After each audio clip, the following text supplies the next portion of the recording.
Alrighty, there we go. Been a while, huh? Been a while since our last stream. I mean, how long has it even been? 3 days? 4 days? 5 days? 6 days? Nah, right? It would never take that long. But yeah, I mainly just wanted to find the time and have us get stuff done that we need to get done anyway. Might as well, do the usual, right? Do the usual, have some fun, do some chatting, get some stuff done. Yeah. No stream devs? I don't know. See, electricity and internet connection, they're two different things, but there shouldn't be either a stream death nor anything else like. Then again, I shall not guarantee anything. So yeah, game plan for today is simple. I think we might just go in, obviously we're gonna do the base in a hyperspace. Hey, just got into the game 3 days ago and like it very much. First 5-star was Hugo. I don't know if you got any tips for you. Hugo, do I have any tips for you? Ooh. You can probably still stick with the same team that everybody else would recommend, but you're going to be the most effective, especially early on, pretty much guaranteed if you just run Tressa, Hugo, and Mika. And then for the rest, you'll have to see who you summon next. And also, yeah, see if you can get yourself 9, the unit released in 2 or 3 days. That would definitely probably go a long way as well. Though then again, both Hugo and her are order, so you might just want to try your hand and see if you can get a nausea before she disappears. Subathon then, hell no.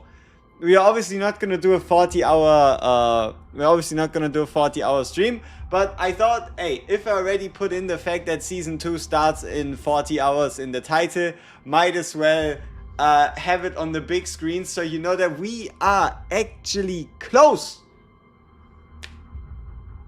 We are so close. Look at this. 38 hours, 56 minutes, and that's it. And that's it. That's start of season 2. That's new season. New reroll epiphanies, the equipment cards, equipment upgrading to get more tons of stuff. And can I make a Lucas with 240% crit damage? Let's see. Let's try. Can I make a Lucas to reach 240% crit damage so we could hypothetically max out his talent? Let's see if we can do that. So we go sub attribute, we go crit damage, and then let's see what we have. We need something high. So this is 9.6, 9.5. Ooh. But it's defense percent. I don't think we can let that count. 9.6. Yeah, let's just go with 9.6 here. Main attribute is gonna be passion. 10.5. Yeah, like this. And then here we obviously have to go with main stat, right? We obviously have to go with main stat crit damage. Otherwise, there's no way we can make this work. So, which one's better? They are also eerily similar. Let's just go with this one. No, let's go with the one with a bit more crit chance. Okay, so now we have the crit damage set as well. We can continue searching for the highest crit damage substats we can find. So 10%, 13% is definitely a step in the right direction. And we have ourselves 10.7%. Alright, let's see. Hey, there we go. Perfect. Wait, what? Wait. Hold up. What the hell? Yo, KK, thank you so much. Gifting 10 memberships. Greatly appreciated. What the hell? Thank you very much, bro. Appreciate it. That's huge. Thank you. I did not expect that. Thank you very much. So, somebody asked, can I push my Lucas to 240% crit damage? Yes, I can. What did it cost? everything, right? Like, look at this. We have him at 240, and keep in mind his potential, sure, we could get 12% there, but he's at 20% crit chance. My friend yesterday told me not to pull Naja because she wasn't a must pull. But you did hit level 30 earlier today, and I don't know, I just feel stuck not knowing what to do or what to focus. See, this is the fun part. At the moment, you really don't have to focus anything. If you want to be the most efficient with you being level 30 right now, then it's just doing your dailies and leveling up.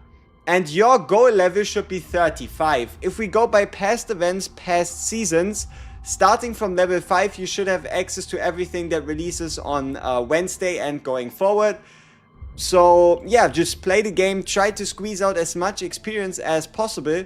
Possible things are playing the planets, right? Playing chaos runs on the planets for the first time on every difficulty. Like for example right here, you see these like first time rewards. You don't have to claim them, so you can get extra experience there. Playing the battle missions, right? Playing the battle missions is a big, big experience gain, especially playing them on Abyss difficulty, if that is something you've unlocked already. Oh yeah, and don't forget about trauma codes, right? If you can, try to start getting enough currency to buy out all the trauma codes, so that you can do the trauma codes, because they also provide experience. So yeah, level 35 slash level 40 is where you want to be at.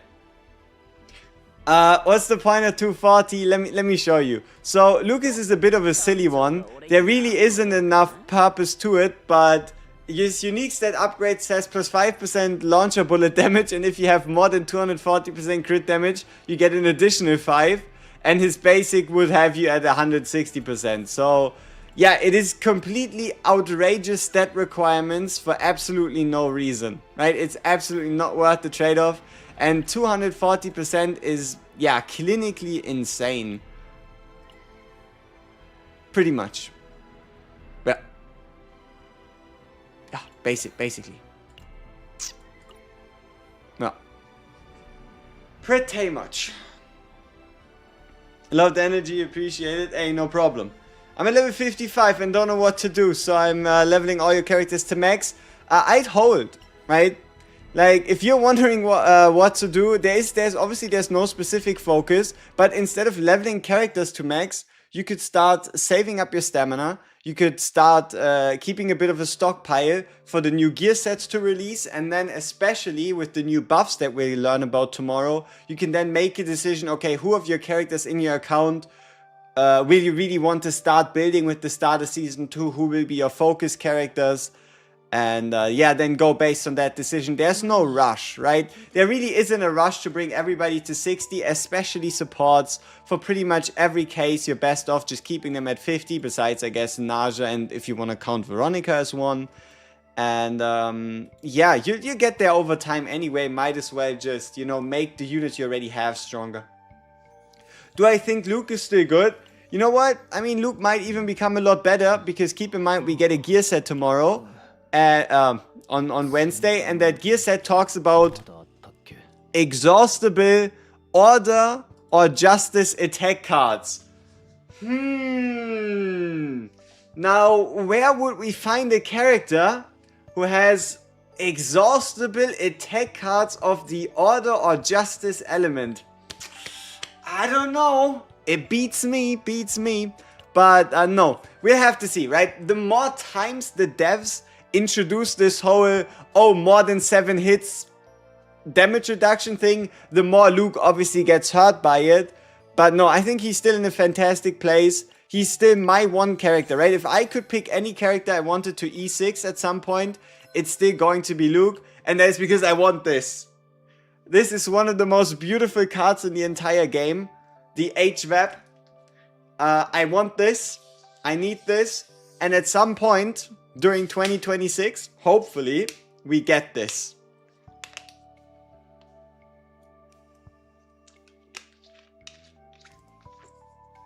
Could I please do a quick run for Tower 41 to 45? For the Passion Boss. Alright, so the Passion Boss is pretty simple, pretty straightforward. Let me show you a card or two before. And then I'll explain what the entire idea is, right, behind taking out that passion boss in the first place. But yeah, a card that if you want to, you can hunt for it right now still, is the Wanderer of the Void, which allows you to stop target action count decrease. You could even take like a gear piece from the blue pot to do so. But sure, let's quickly go to simulation. Spiral Tower of Screams. Let's see if we can find ourselves the exact boss. You said 45, didn't you? Let me see. 41 to 45. Alright. Then if we click on here, we should get access to the boss. Huh? Yeah. So for the boss, the important part is do not let the boss act. Right? The way the boss works is every time the boss takes an action, he will still take another action. So you want to end your turns before the boss takes the action. Let's say the boss has an action count of 5. Then you can do 4 things. And then you need to end your turn. Otherwise, he's going to act. And then you're going to end your turn and he's going to act again. Double damaging. You want to see my Luke save data?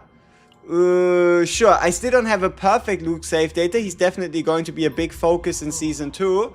But, yeah, this is my turn 1 Luke. Right? Turn 1 Luke, especially with Tower, not that relevant at the moment.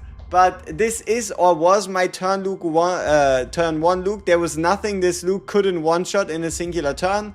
And the way it worked is obviously, the AP had to come from somewhere. But we have ourselves the ability to create 15 bullets here. We have ourselves the Janet partner, meaning every 5 bullets we get an additional one. So we were actually creating 18 bullets. We were actually creating 18 bullets here. We can create a further 4 right here. And yeah, this obviously also counts as a bullet, so that's like an additional bullet as well. And then we have our double finishers in attack card damage, so long as we combined it with somebody like, let's say, Serenial or Cassius. This attack count just went through the roof. As a Kayron and Naja lover, who would you recommend to run as the third if I wanted to run Kayron and Naja together? You could try Veronica for card draw. You could try Beryl for card draw. You could try anything else for card draw, but Ray. Ray really is pretty straightforward. Pretty much a no-brainer. And big synergy, right? You could get the increase for 1-cost cards or even 1-cost 0-cost cards. You can get the extra morale so everything hits harder. And you could also get the, obviously, the snack time to exhaust cards to trigger Kayron's exhaust-based actions. Huh? So, yeah. I think our priorities... I should have made an updated Kayron guide. I could have made an updated Rin guide. And I could have made an updated Chizuru guide. But seeing as how...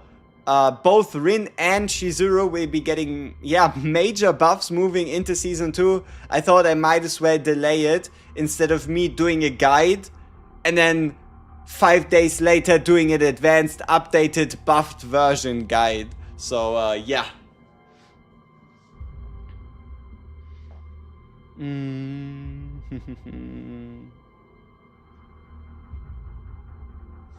Alright. I'm itching to buy Janet from the store. I have 300 plus points, but I also want to wait for the next season. Yeah, that's the thing, right? The next season is going to be very instrumental in teaching us how much do we actually need to save, right? Because if we go through the entirety of Season 2 without a limited character, then we know that seasonal doesn't mean per season, but seasonal festivities, seasonal activities, right? Christmas, New Year's, half-year anniversary, whatever the like, right? So, yeah, I mean, it makes sense, right? It makes sense from like an outside standpoint to just be like, okay, I'm gonna skip everything and always only summon unlimiteds. But you're also kind of taking the fun out of things, right? Especially if you, let's say you always have to skip 3 characters in a row to then get 1 character to play.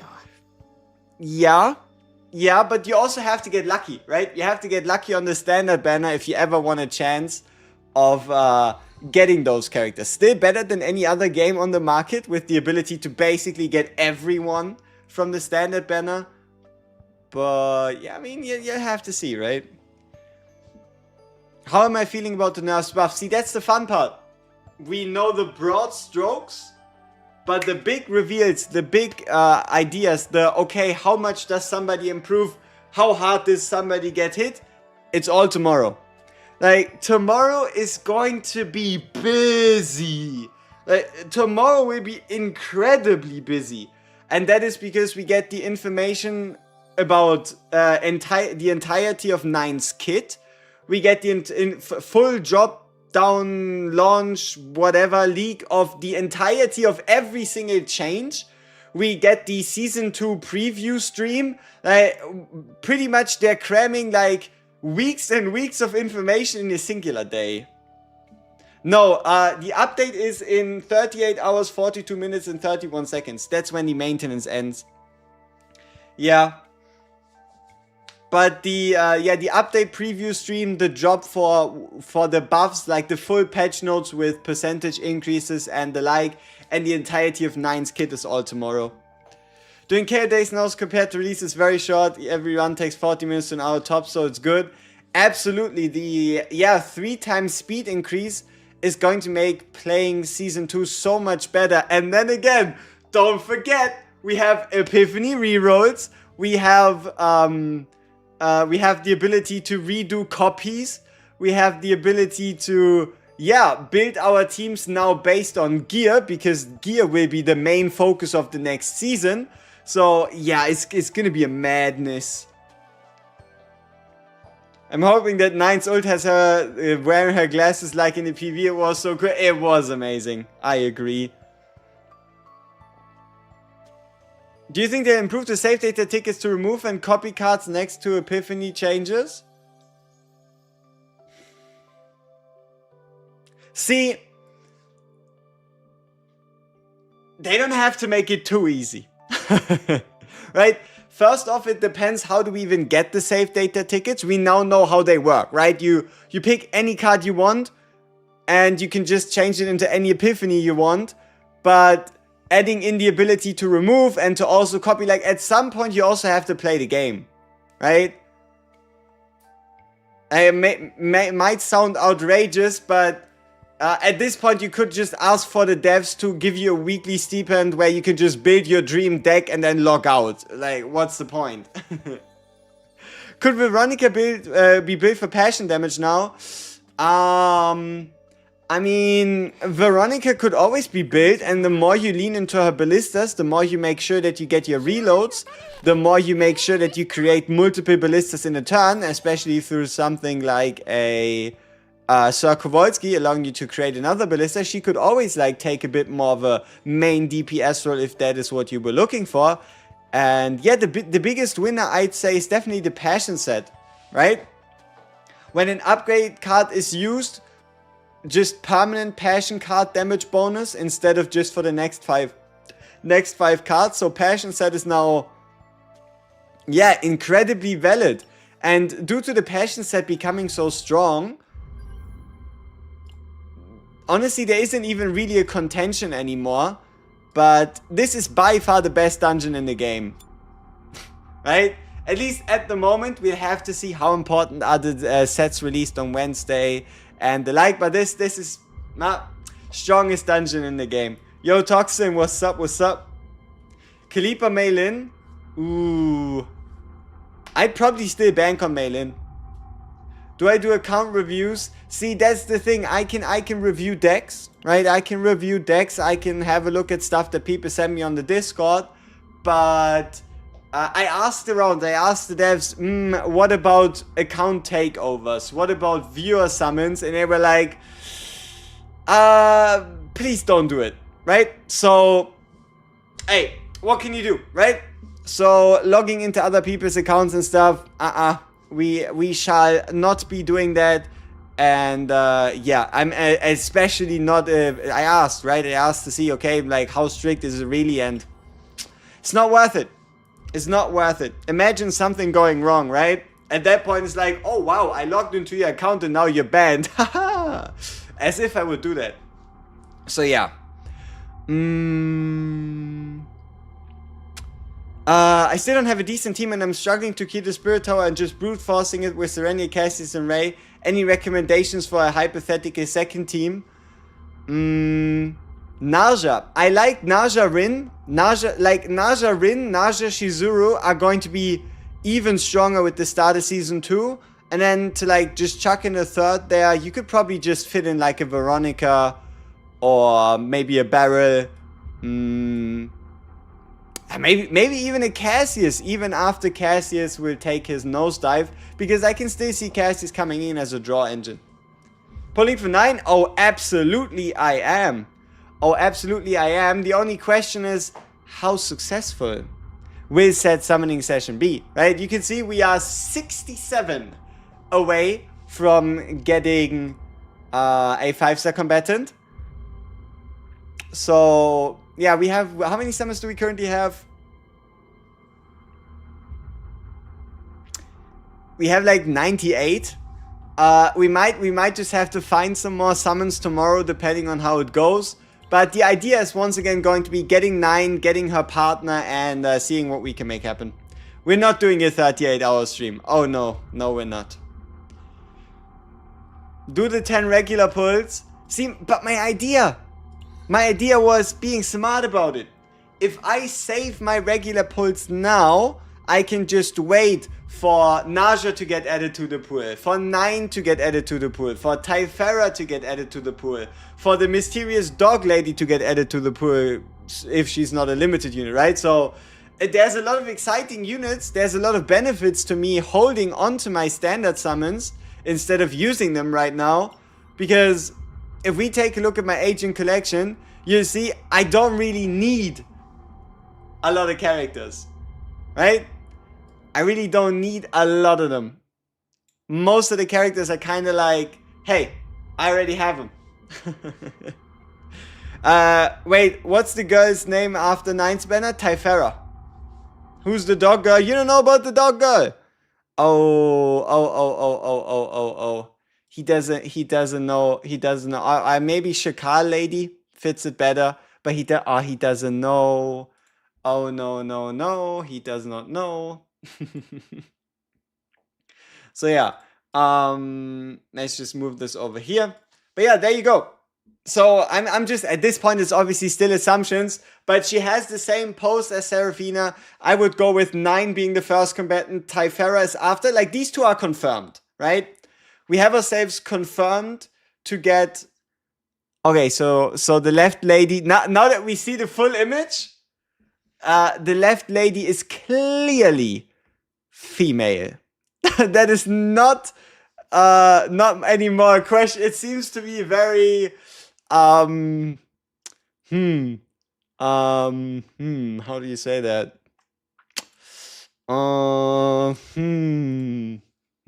It's very hard to deny, all right? Let's stick with that.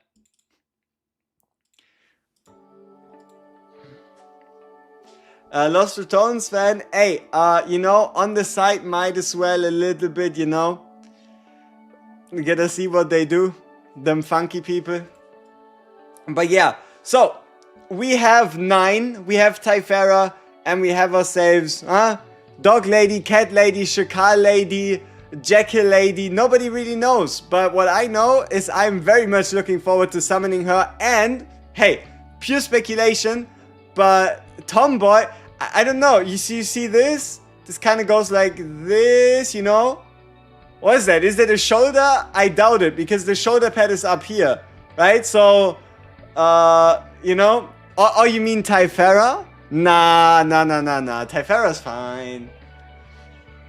Miyabi, yeah, it does seem similar, right? But yeah, no. Point in point. You see this? Red, like a darker shade of red-ish. I just ping her as a passion unit. Call me crazy, but I'm going to be betting on her being passion. And yeah. So we should get a Order Justice Passion season. Maybe one of them would then also be the off season. I don't know. Everything's possible. But a whip lady, in another video he said he thought the character would be passion whip using unit. Exactly. Passion, whip. I don't know. She might just have a whip. She gives a bit of like warrior, you know what I mean? Like she gives striker, she gives warrior, and also it's been a while since we got someone like that.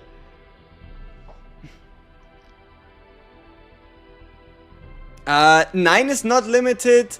Honestly, none of these units are at the moment limited. And you know what the great part is? You remember the apology about Serenia? They give us advanced notice. They give us advanced notice should a limited unit be arriving. So you'll have at minimum probably like 2 to 3 weeks of advanced notice of when a limited unit would be arriving. So there's at no point any real question of if it is or isn't. At this point, all of these units are non-limited. Huh? She's passionate about whipping. That's crazy.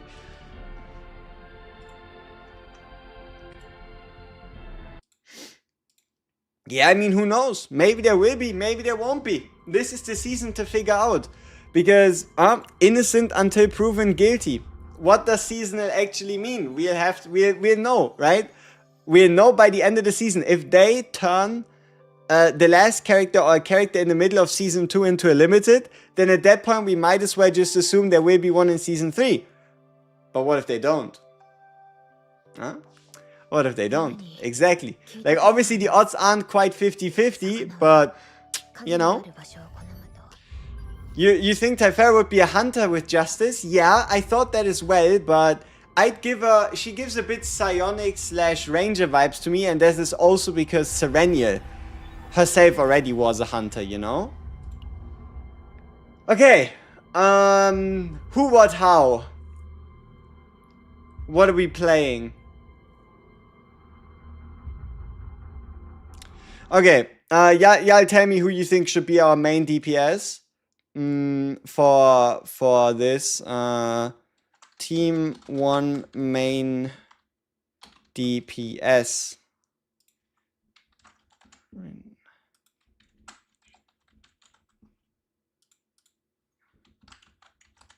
Alright, so the options are Rin, Shizuru, Kairon.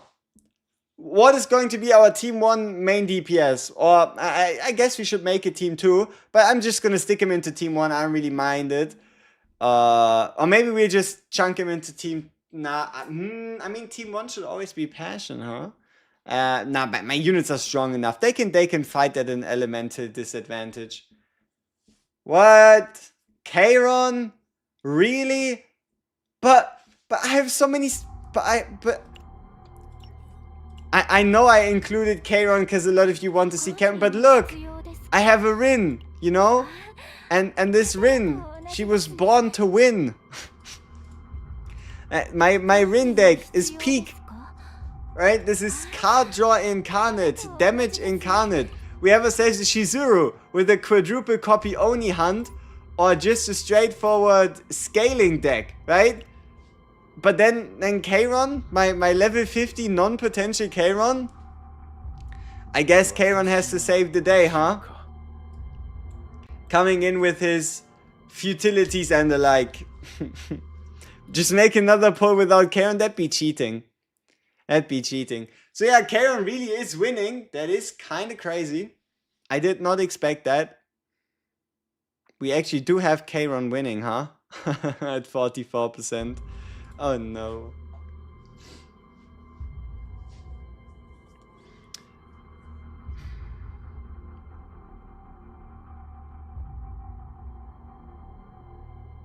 What's the difference between normal cards and basic cards, and why Naja needs to max normals?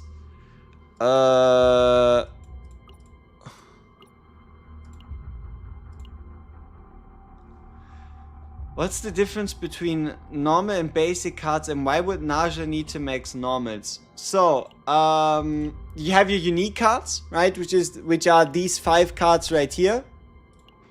1, 2, 3, 4, 5. Those are unique cards. These 3 are the basic cards. And then everything else from the outside in is what you consider like a normal or a neutral card.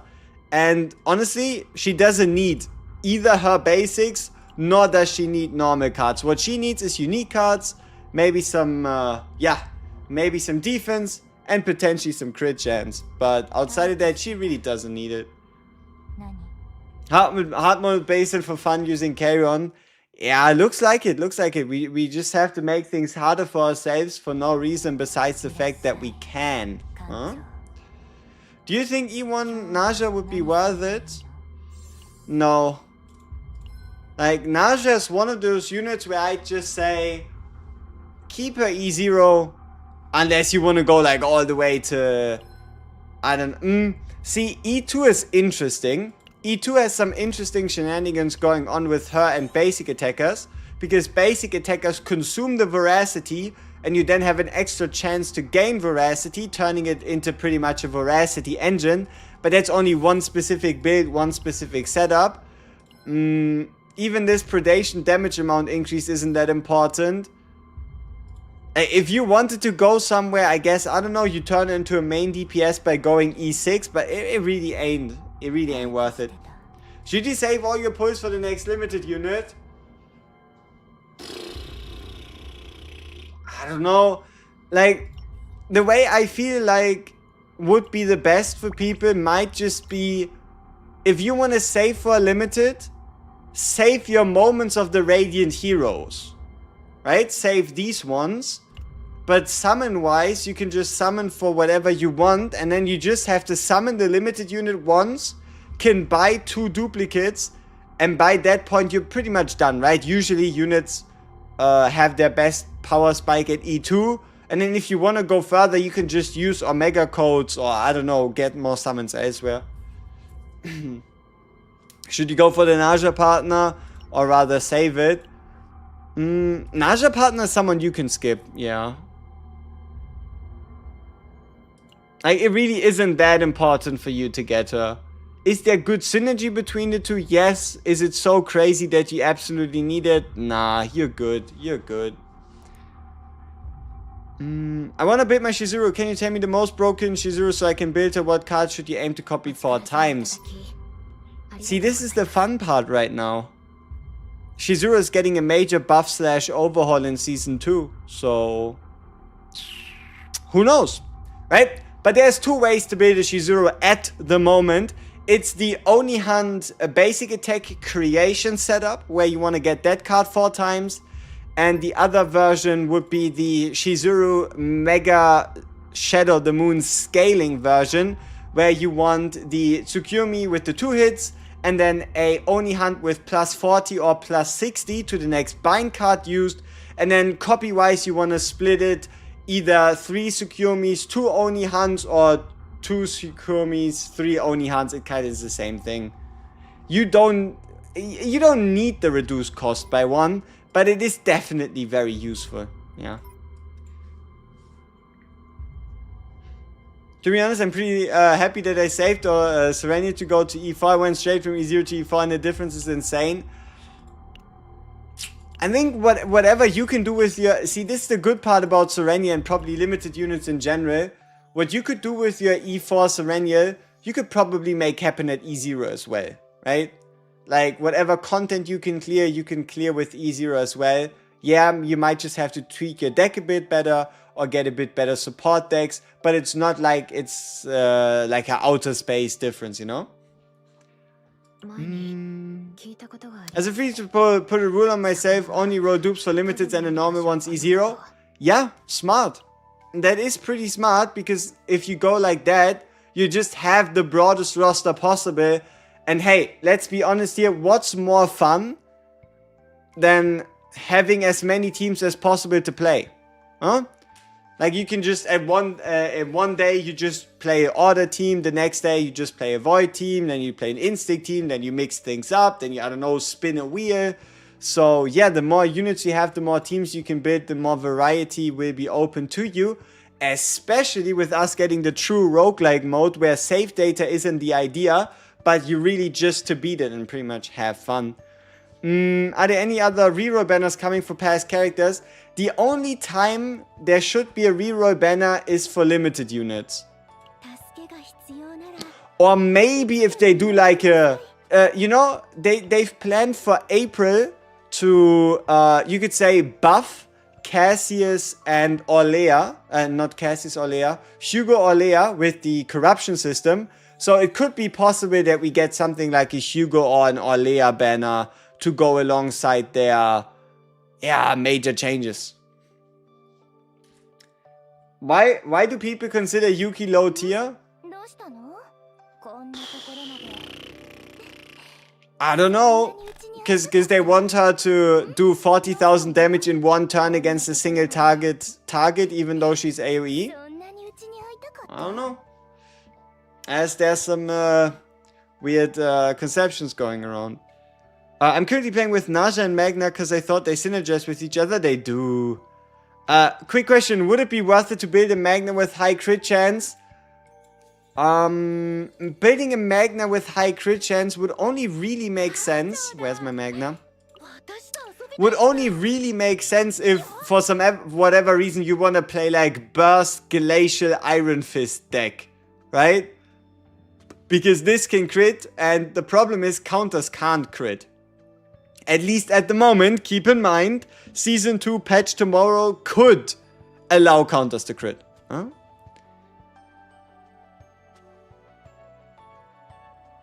Yeah, you know, this is also something I thought about. At this point, we're seeing the roster, right? The roster of available 5 stars. To lose your pity 2, grow bigger and bigger and bigger. Like at the moment, we already have, 13 different units here. The moment Naja's banner ends, it will be 14. The moment 9's banner ends, it will be 15 different units. So there could be a point at which point the devs say, okay, you're now going to get the ability to determine like a wish list where you can list out like 10 characters. Instead of getting like a 1 in 15, you get like a 1 in 10, right? Yeah, 9 is very much projected to have a bigger synergy with Naja.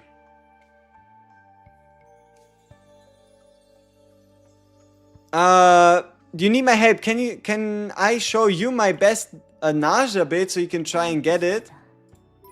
Sure. This right here is my personal Naja favorite. I'd dub it the AP Supreme and the Morale, the Morale Menace. So, we have ourselves the, basic epiphany of gaining morale upon using Shackles of Hunger. Right here twice, so that's 4 morale. We have the Bottomless Hunger that generates Veracity, reduces the cost of 2 cards after Veracity is activated, and gives us 1 AP. So this is 3 AP right here, this is 3 AP, and this is 3 AP, making it 9 AP. Then we have Voluntary Control, which allows us to either draw Mealtime or preferably play Mealtime out first. Then activate this card to get 3 more morale, making it 7 morale. And then we have a Domain of Veracity that increases tenacity damage taken and gives us 2 more morale, making it 9 morale. And 9 AP, 9 morale. 1 permanent cost reduction, so pretty much 10 AP every turn. And then right here we get some healing, some predation. Is Briar necessary? No. Kayron doesn't need Briar. But it would be hypocritical of me to say that it isn't the best match made in heaven in the entire game, just due to how Kayron really wants you to exhaust cards, right? If you don't have a Briar, or if you don't have an E3 Kayron, right? These are like the 2 ways you can majorly make it happen. Then you just need a bunch of AP, right? Because if you don't have a Briar to exhaust, if you don't have a Kayron E3 to exhaust, then you just need a bunch of AP to play out cards, to then pay the AP to exhaust the cards so that you can successfully build up those black holes.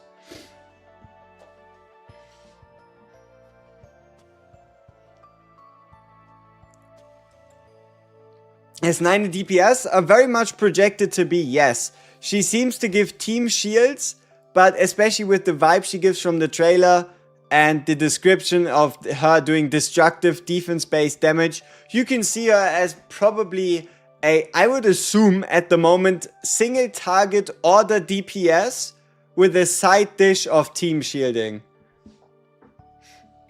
Yes, we are at minimum going to get one universal dupe. It's probably going to be again the week after the 9 banner ends, but at minimum one universal dupe. The chance for 2 is always there, though obviously it's rather tiny, but you never know, right? But at minimum 1 is guaranteed for season 2. Watashiya hadadada hoshika, or something like that. Alright. Now I kind of cooked my gear sets a little bit, and I need to figure out what I'm doing. So if you're wondering, okay, why does your Rin look like this? This is in preparation for them buffing the Void set, right? If any of you have any of these good pieces lying around, rejoice. Huh? Woohoo. Because they're finally buffing this set to the point where it says that, what was the distinction? I think any Void card that hits 2 or more times now gets plus 30% damage without any scaling. I think that was the distinction. I'm obviously going to check again. We're going to check together. But that should be from memory, the distinction. Huh? Do I have any piece of gear that has +1 on a singular stat?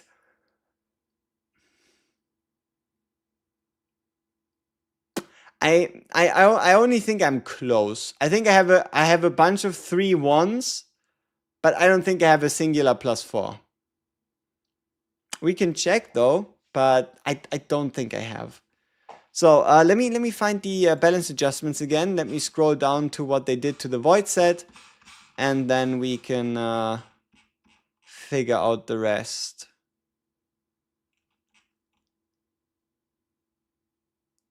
Yeah, plus 30% damage amount to Void cards that hit 2 or more times. Yeah, instead of just maximum plus 20. I mean, alright, let's see. So we have +2, +1, +2, +3, +2, +2, +2, +2, 2, 2, 2, 2, 2, 3, 2, 2, 3, 2, 1, 1, 1. Obviously, these have no point getting upgraded. 2, 2, 2, 1, 3. Thank you, game. 2, 2, 2 right here. 3 in crit chance. 3 in attack. 2, 2, 2, 2, 1, 1, 2. 3 again in crit chance. Yeah, I don't think I have a singular piece.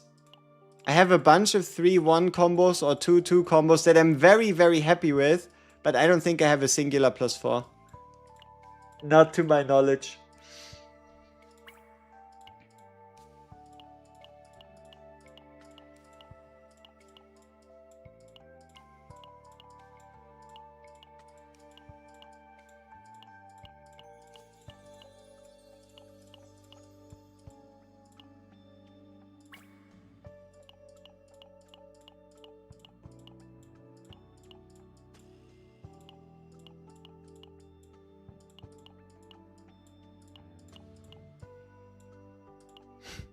Double 3-1.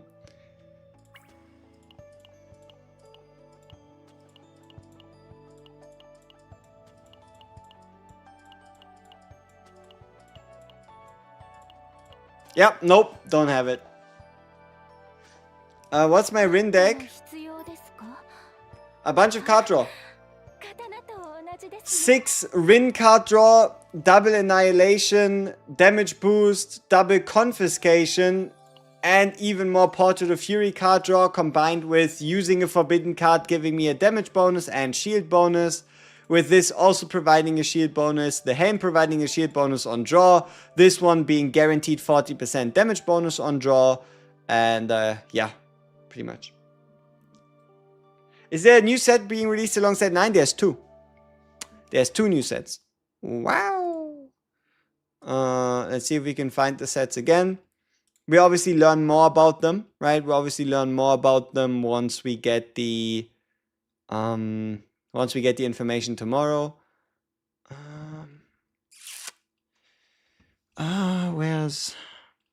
When did they tell us about this? Let's go announcements.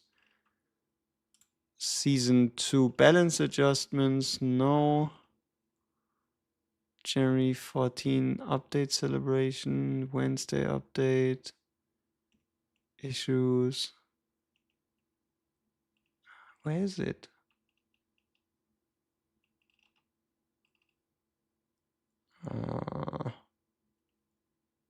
Yeah, I can't seem to find it. But yeah, no. One of them is buffs for exhaust attack cards Order Justice, and the other one is a true support set, pretty much. Which damage has, which epiphany would be the highest damage output for Rinse Annihilation?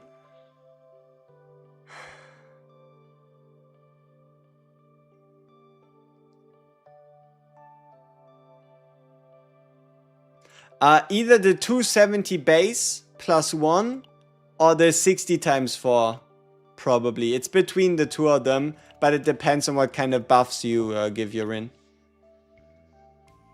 Would the Season 2 changes affect old save data?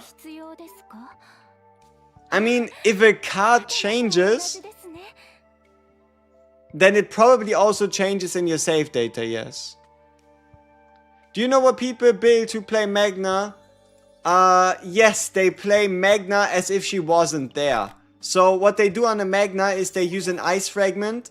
Honestly, most of them are fine, but for example, something like 2 counter attack or 4 crystallization, 1 counter attack, the upgrade card here. Glacier Iron Fist, you could play her on the exhaust version, so that when you use the card, you can't draw the card anymore. Ice Wall, the upgrade version, so that all your counterattacks are now AoE, and again, you can't draw the card anymore. Frost Charge, you could also go with the upgrade version, that counters now apply vulnerable, so you again can't draw it anymore. And then Stormer Bitter Cold itself is an upgrade version, so all of a sudden you have a deck that has 1 card that you play, and that is Glacier Iron Fist, and the moment you play this card, Magna's deck is empty, right? She still provides vulnerabilities from counters, gains counters when shielding, gains counters at the start of the turn, and gives you some passive shielding each turn, but she pretty much just opens up for whatever else you're playing with her. With Rey Naja, definitely the 4-hit, yep. Does your current save data get deleted after Season 2? No. You keep everything. You keep everything, and that is also because you still need to play, right? You can still use your save data at minimum tactical training, base in the Hyperspace, and Spiral Tower of Screams, right? These 3 game modes right here, and the battle missions. The only other thing we have to see is with other modes coming in, will they be limited to Season 2 save data, yes or no? Huh?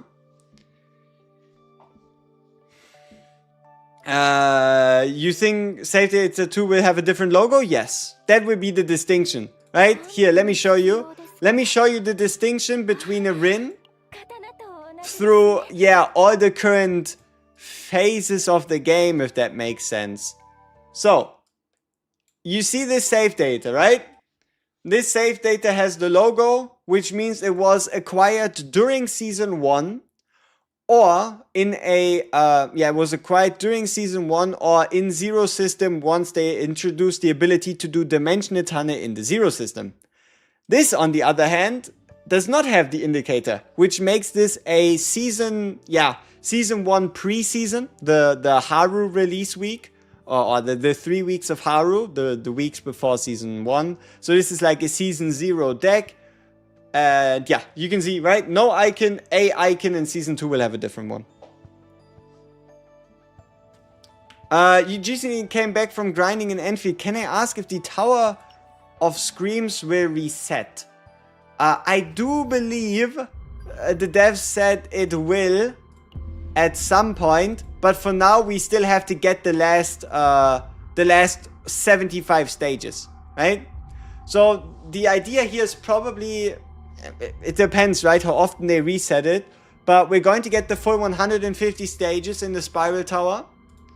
Then we're going to beat those 150 stages. And then at some point in time, the devs are going to reset the tower, switch out, change up these modifiers in the bottom left there. And yeah, then it will be a permanent mode going forward.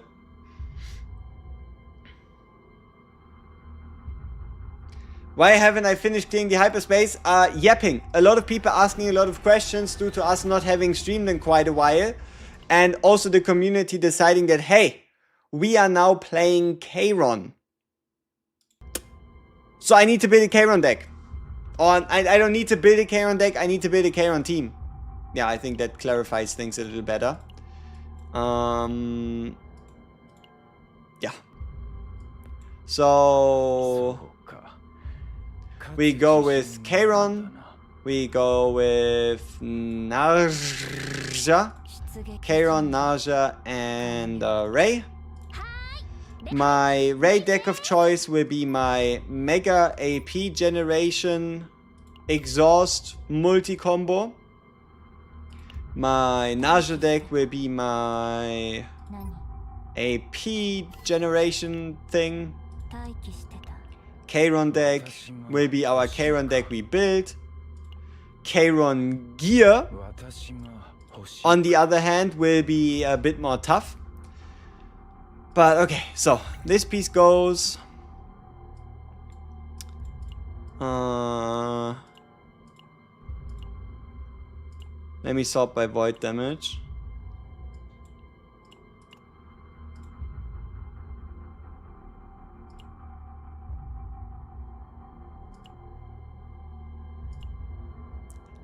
Will probably be this piece right here.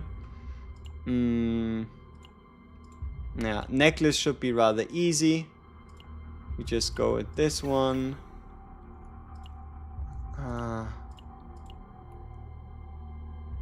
More crit damage never hurt nobody. Steal this one from Rin.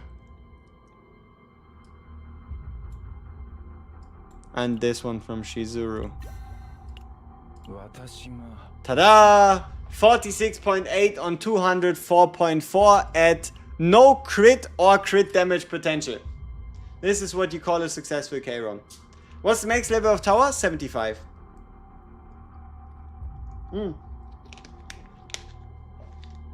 So, the fine cookie crumb. Let me ask you a question. If I were to stream from now for the next 40 hours until season 2 releases, do you think I would still have the energy to play season 2 after staying awake for, at this point, what would it be then, 48 hours? I doubt it, right? I just kind of wanted to, you know, make good on my promise on the idea that the title was season 2 in 40 hours, which is why there's a countdown, so you know how close it actually is. Huh? I would probably do it anyway, but that is only gonna happen if either A, somebody bets me an obscene amount of money to make it happen, or B, somebody puts a gun to my head.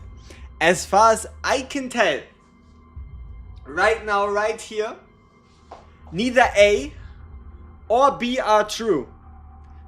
There's no threat to my life, nor is there a copious amount of money on the line, which means we'll do the usual. We have our big stream tomorrow. We have the 3, 4, 5 videos that I have to make to cover everything we learn tomorrow. And then we'll have our gigantic season 2 stream the day after. After which we'll, you know, I don't think I'll sleep a lot until like Sunday next week. Because we need to cover new Rin, new Shizuru, Tressa Cassius, 9, the season content, the new equipment, the new gear. It's gonna be busy. It's gonna be busy. Okay, so Kayron is served. Kayron is ready. What now?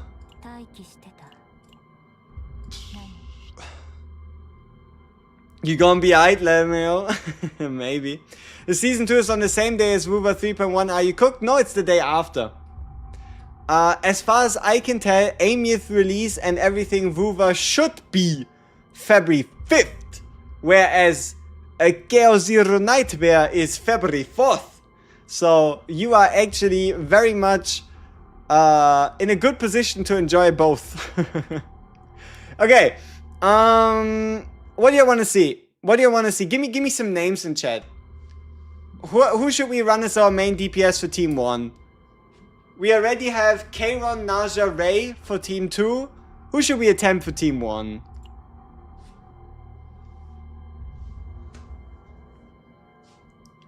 Could you show the top 3? Alright. So, let me show you 3 different Naja decks. Why not? You have the AP/morale boosting variant, where this one here that gives you draw and morale or more draw is just a subcategory. So that's like the general boosting deck, right? General boosting deck seems pretty good, goes quite well. Then you have the Naja basic attack damage buff build, where the key card is voluntary control with the upgrade to have basic attacks not consume veracity and also boosting them by 50%. Beautiful card, amazing card. And then you can combine it with, yeah, honestly a lot, right? You combine it with standard card draw, you can combine it with morale, you can combine it with additional card draw, you could combine it with a Shackles of Hunger that either buffs, like the Retain version, or this one, which cuts down the amount of cards in a Naja deck. So that's a basic attack Naja. And then the other one is pretty simple. Let me see if I can find it. I guess I could give you 3 different versions, right? Why not? Then you have a DPS Naja. DPS Naja includes something like Shackles of Hunger to boost the next card by up to 200% for every single hit of that card. The ability to consume veracity, transforming into more mealtime damage bonus until you use mealtime. And the Domain of Veracity double hit version, DPS Naja. And then the simplest one is the defense-based damage buffing Queen. For 1 turn 100% defense-based damage, and for 2 turns 100% defense-based damage taken. There you go.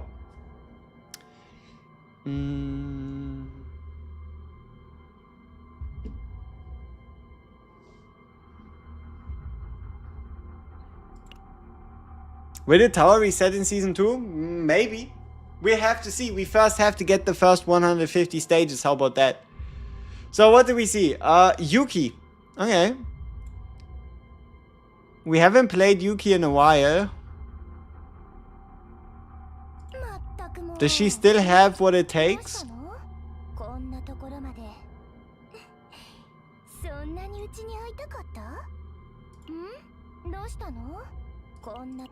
I mean, she even has a full set. I want to play Cassius. I want to play Cassius to give him like a little bit of a farewell tour in terms of what he can currently do versus what he might not be able to do in the future. But let me show you something interesting. There's one card the devs haven't touched yet. Right? This card weathered the storm. I know, if the content is longer than 1 turn, things are looking a little tough. But still, for a singular turn, there's no better card in the entire game than this. If it's just about 1 turn, you're not gonna find no better 1 turn burst than this. Completely unreliant on anything super crazy for Cassius. It's not 3 draw, it's 4. And the reason why it's 4 is you play it out the first time and it comes back reducing retrieve. Play it out the second time, blah blah blah blah blah, right? You play it 3 times reducing this to retrieve 0, but then you can play it out again because the card still came back to your hand. So yeah, 0 cost, 4 draw, 4 0 cost cards to be played in a singular card. Yeah, it was a beauty, you know, getting to know this Cassius. Crit chance, crit damage. Fuck. Oh, not main attribute. Sub. Okay, we should have some half decent pieces we can just smack on the Cassius and call it a day. 1 point. Ooh, but it's defense percent again. Oh, but that's not bad. 9 defense, 12.5 crit, 1.9 crit chance. I gotta remember this one for 9. For like a two-piece set, you know? It's not bad, it's not bad.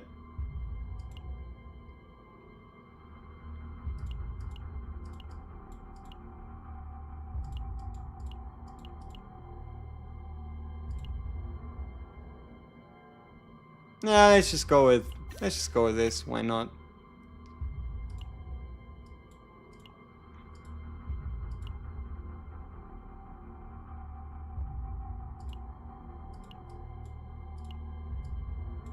Wait. No, it does say crit damage sub. I should have more pieces. Yeah, I thought so. Should have had more pieces. The right subs.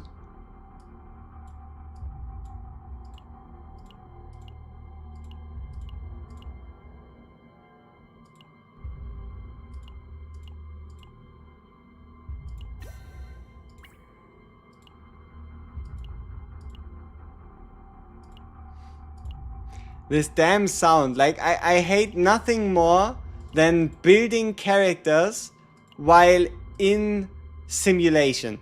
This damn sound of like, oh, you're in a submarine below the sea, and it's actually gonna explode and the news are gonna talk about you. That's exactly the kind of vibe this gives. And there's no escaping it. Okay, Cassius is built. Who else? Yeah, might as well just use Veronica. She should be built right now. I refuse. I'm not gonna use Veronica. I'm gonna use Selena. Yes. We're going to use my follow-up Selena. And memory fragments, we're gonna steal those from Veronica though.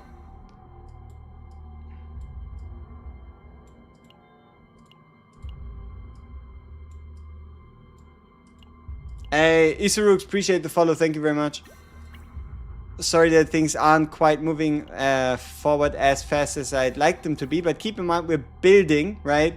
We're swapping over characters for 6 different gear pieces. We're swapping over 6 different gear pieces for 6 different characters.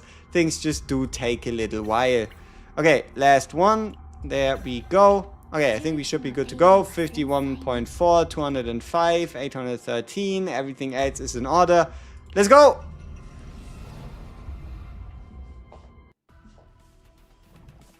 I have maybe 200, 300 save datas and only one deck with 2 copies of Ecstasy of Violence. I've never been able to copy another Forbidden card.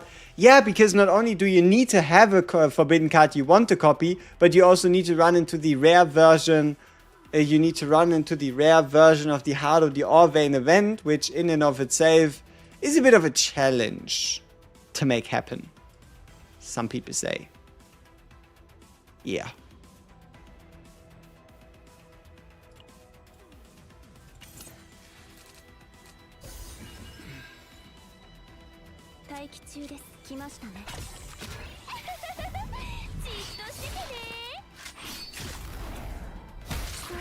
Yay.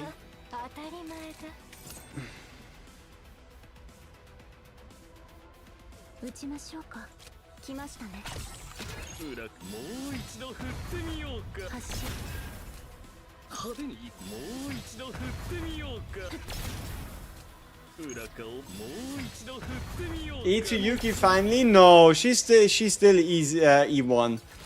My Yuki's still chilling on E1 and she's happy where she's at. For the moment.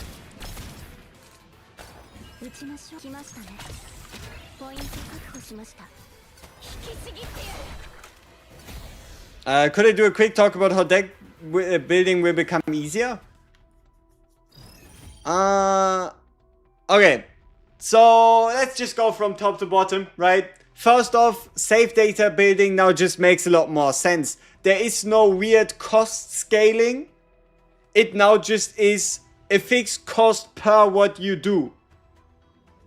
Right? So doing deck scaling, doing that in your head is easier. Furthermore, they've normalized and reduced the cost of some deck building actions. And also, one of the bigger changes, monster cards now are based on rarity instead of everything being 80. So you can now also reliably use monster cards. There's some really good ones that can pretty much allow any character to shine. Specifically the multi-hit cards like Shy Gardener. Yeah, Shy Gardener is one of the best examples. 4-hitter, 3 mark, 20 save data cost. Crazy. On top of that, epiphanying a card, like epiphanying a neutral card, doesn't cost save data anymore. So think about it like this. Before this, when you got a confiscation, it was 20 save data. Turn the confiscation into giving you 1 morale, it was 30. Now it's still 20. Only difference is if you make it divine. Then it still goes up by 20, right? So epiphanying a normal card now doesn't increase the cost anymore. That's just from the save data perspective, right? The other bigger change, right? The bigger change which people are really looking forward to is, first off, save data editing tickets. They are already confirmed. They will be available starting from Season 2, and in the mail you get 3. What these tickets allow you to do is to pick any card in your deck and turn it into any of its available epiphanies at will. Say, for example, you go and you build yourself a Meilin deck and you get 4 move-in attacks and they give you 1 AP and everything's nice, but you don't get the right spiraling dragon kick, right? The one where you need the one that gets an extra hit per passion card played. Now you could finish the run, whip out the ticket, and just change that 1 epiphany. Boom. Job done, right? So that's save data edit tickets after you finish a run. Now for inside of the run, there's 2 major changes. Change number 1, you can now at any resting area, normal campfire or campfire with market, take another option. It's called meditation. Meditation allows you to retry an epiphany roll. So now, mid-run, you are not happy with an epiphany, go to a campfire, pay coin, and do it again. In the same run, right? At any campfire, as many times as you want, probably once per campfire, right? So long as you have the coin. But yeah, that's epiphany re-rolling during the run. And then copies. You know how you had to bring a bunch of unique units and you had to delete a bunch of neutral cards and normal cards, and it was also a little annoying, and at the end you only really had basic attacks but not really for the character that you were building. You can now pick which character is the one to get the copy chance. It's not anymore 3 random cards out of the team. You can now pick the character you want to be the one to get the copy chance from beating a boss. So there's no point, there's no need to bring in Veronica anymore. There is no need to bring somebody like a Naja or to always pick unique epiphanies. You can now do whatever you want with the other 2 teammates, and there you go. So these should be the major points of what is about to change with the next season.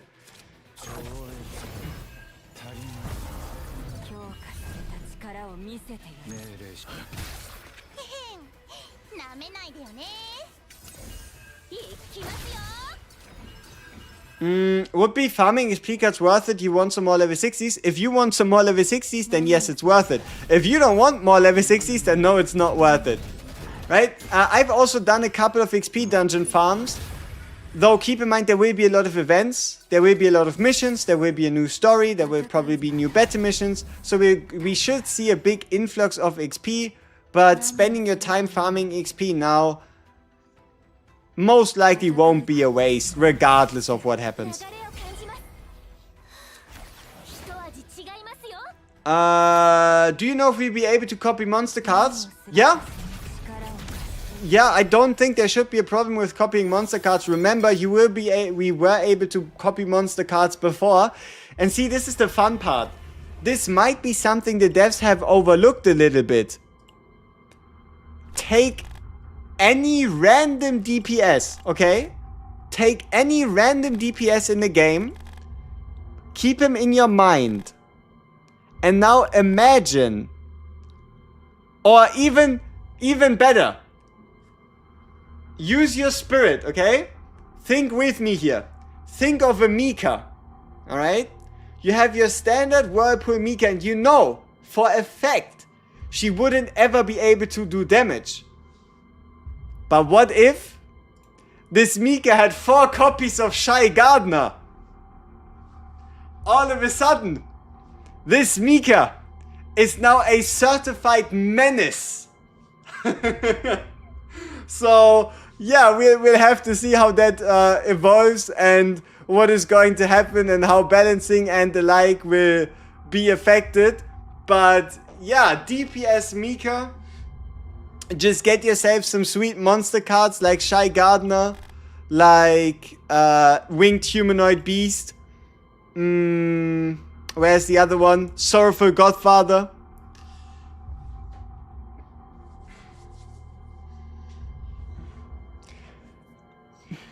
With these changes, they would need to raise the bar of difficulty on the challenges we'll be facing.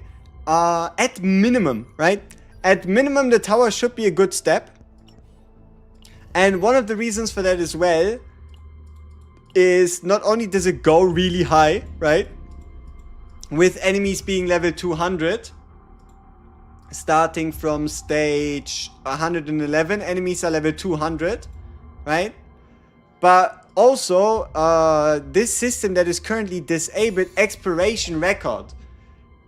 This should be available at some point during Season 2, which allows you to earn stickers for beating certain challenges with every character in the game.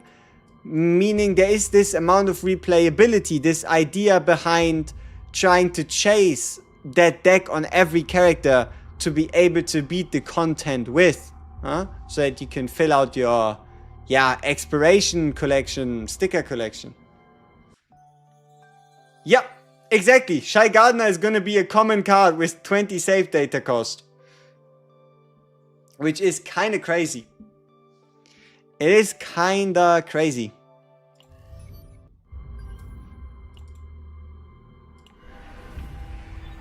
20 save data for a 4-hitter with 3 mark. This shit is tough.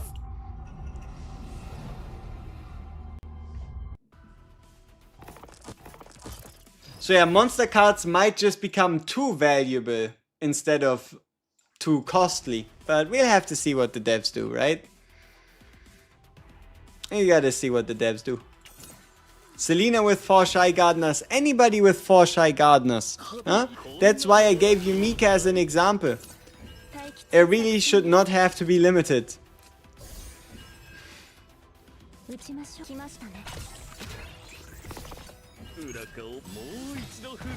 Am I going to stream for 40 hours or what? No.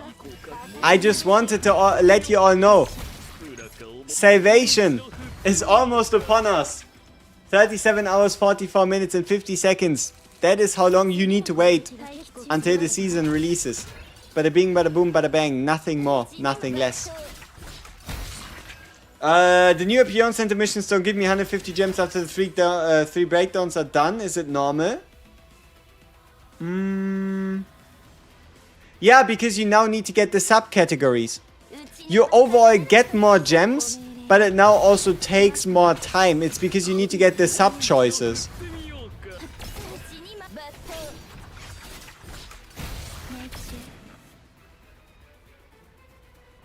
No, Spirit Keyfox will be hard to say. Okay, Spirit Keyfox went from a no-brainer, get it and your life will be good and you'll dominate everything, to a, oh no, we might actually have to use our brains a little bit if we want this card to be good now card. Right? Because the thing with Spirit Keyfox now is it doesn't copy cards anymore, what it does is it gives retain to a skill card. And was it retain or was it retrieve? I'm not quite sure. It was retain or retrieve. Probably retrieve, allowing you to play the card twice in a turn where usually you would not have been able to do that. Hi, new player here. How do you get Emblem of Exceptional Entity or Wings of Freedom? Lab 0 is the only planet you can get them on, so you have to play the 0 system, find the void planet called Laboratory 0, and then there's the way for you to get these items are either running into an event encounter called the combat test, and in the combat test, by picking the best or the hardest test, you get the Emblem of Exceptional Entity, which can, to my knowledge, only happen in the interior after beating the first boss. And for the Wings of Freedom, you need to once again find Lab 0, play past the first boss, and it's going to be a chance encounter. You're going to go on any question mark tile, and you're going to find something like a little bit of a dragon, like a creature. It's going to be little, it's going to be purple, and it's going to offer you the Wings of Freedom as a pickable option. Yeah. Yeah, pretty much.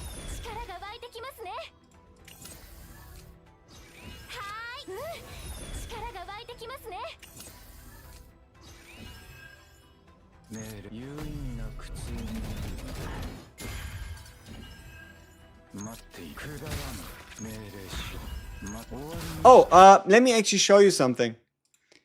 Especially for all of you as well, they're probably going to update it with Season 2. There's a very useful website. If you get overwhelmed by, okay, which buffs can which card get? How many encounters are in which different place? What can I do? In which encounter can I select the Divine Epiphany? Which encounter can actually give me like a legendary piece of equipment, unique piece of equipment, rare equipment? This website right here, I think it's called Wiki E7 Bot. I'm just referring to it as CZN Cards. This website right here pretty much has all the encounters. So this is how this dragon looks, right? Like you see this one, Memorandum.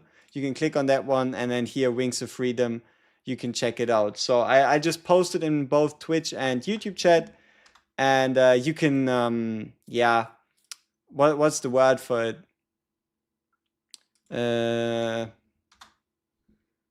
Bookmark it. Ha! You can bookmark it if you want to. If not, you just have to use your brain and remember. And remember the things that matter. Okay, so stage 2 success. Surprisingly enough. Looks like we are going quite far. Retrieve? Yeah, I thought so. Because retain would be kind of a lot more ass than retrieve.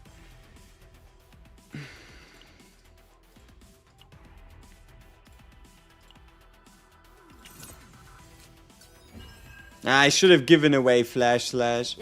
Or whatever.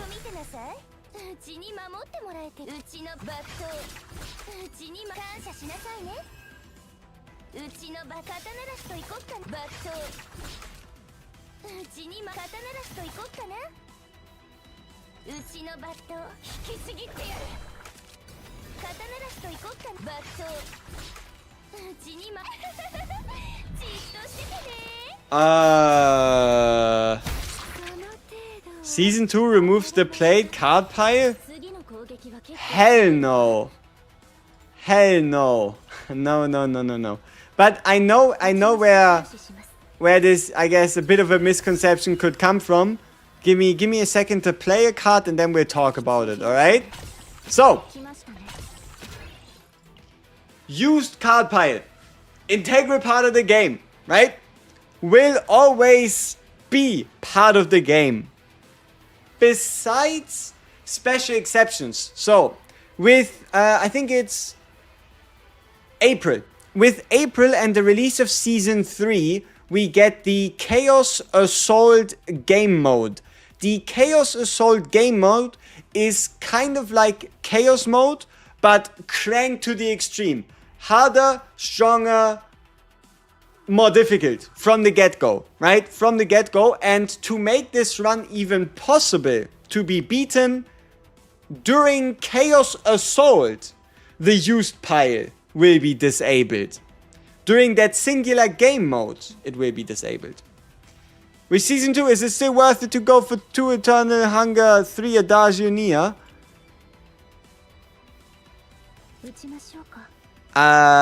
Forbidden cards won't be part of Season 2. At least not to the same degree they currently are. Because keep in mind, Forbidden cards are the Season 1 mechanic. Forbidden cards will be Lab 0 exclusive. Forbidden cards won't be the focus. What will be the focus is the new gear equipment enhancement system that puts the major focus of the season on, instead of forbidden cards, these 3 pieces of equipment that you can now, equip with obviously different pieces that will have different substats that will be able to improve, and those gear pieces themselves will then have the ability to summon arena cards into your hand. Oh, I know I'm going to Lab 0 anyway for Rare Orvane. Yeah, I mean, 2 Eternal Hunger, 3 Adagio Nia is absolutely disgusting. If that's what you're asking. If you can make that deck happen regardless of anything, it's absolutely disgusting. Do we need to farm anything for the equips? No, these equipments will be what you gain during a Chaos run starting from Season 2. Or on the Season 2 planet, right? Whatever that planet may be. Then again, the devs did also promise that they were going to do a better job at implementing. That they would do a better job at implementing the season gimmick into casual play. So we'll have to see, right? We'll have to see. When reroll coming for Epiphany? Wednesday.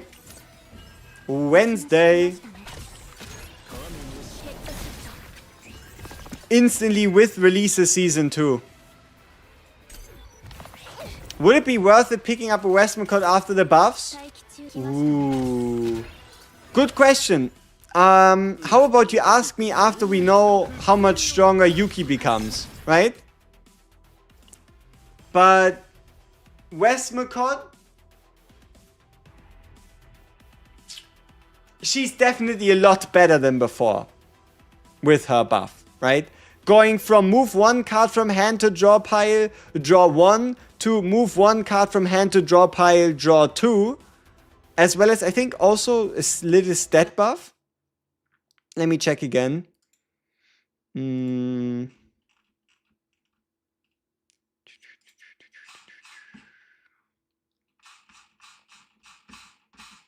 Let's scroll. Wonder the void set. Oh no, the card becomes cheaper. It now becomes 2 EP cost, draw 2, instead of 3 EP cost, draw 1. So yeah, the skill effect becomes a lot better. We just have to see with the multipliers and what they do to Yuki in total. Am I streaming for 49 hours? Hell no. Hell no. I just wanted to remind you all. Salvation is upon us.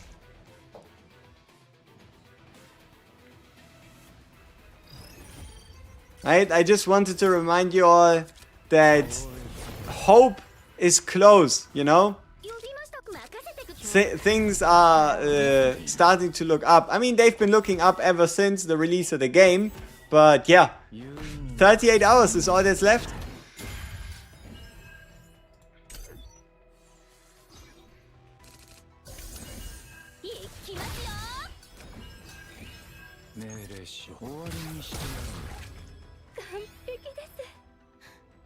You would need Karen's futility to be 0 cost, not gonna lie.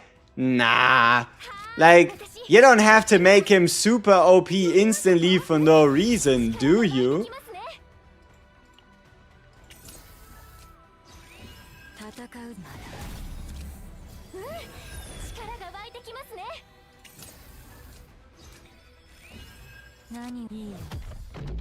Do you think that Pharah will be the upgraded ranger support / sub DPS of Veronica that fits into any team?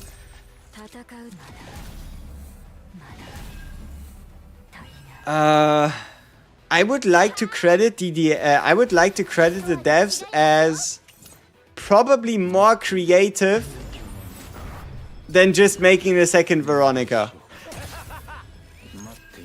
Yeah. So I don't know, we have to see, right? Like, what I'm really looking forward to is getting unique characters. Them doing something interesting, having an interesting mechanic, having a different way of play. I don't want them to just be Veronica 2.0, Mika 2.0, or the like. Huh? They should make the preseason in Season 3 just 2 weeks. I mean, maybe they're also... I think they definitely learned from this, right? So, maybe they just not do a preseason at all. Maybe they just have the seasonal content be available as well the entire time. I don't know. The devs will probably find a solution. Hopefully. Stop playing the game for days now since Arknight's launch. Now I'm level 53 on that game. Excited for Season 2. Hell yeah, brother. Hell yeah.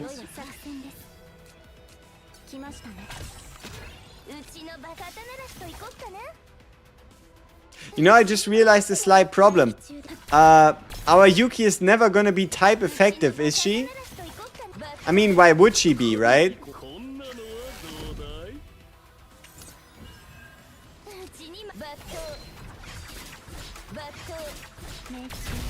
Unless she starts deciding to randomly be type effective against instinct units.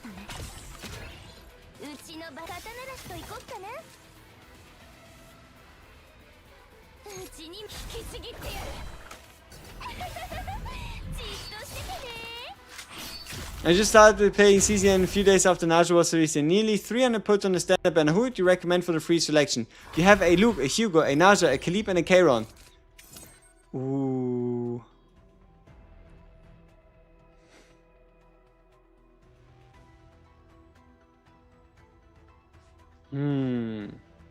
So you have Luke, you have Hugo, you have Naja, you have Khalib, and you have Kayron. Like, Veronica would be an obvious shout. She is a no-brain enhancement to any team. But then again, now that the way farming works has been saved, or has been changed, right?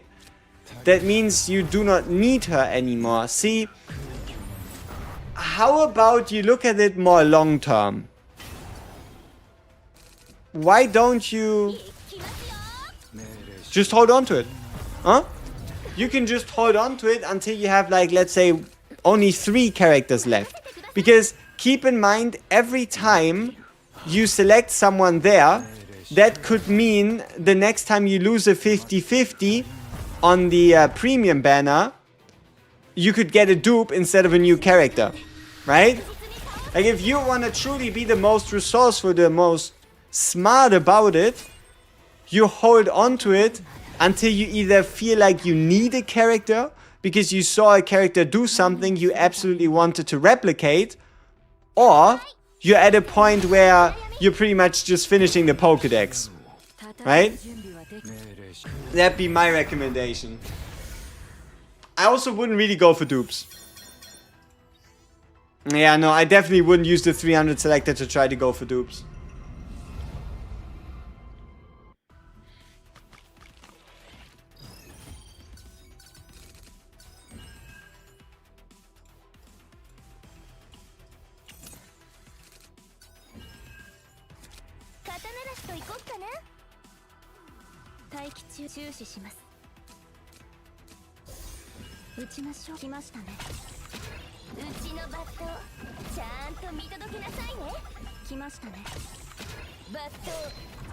How's my Kayron doing so much damage?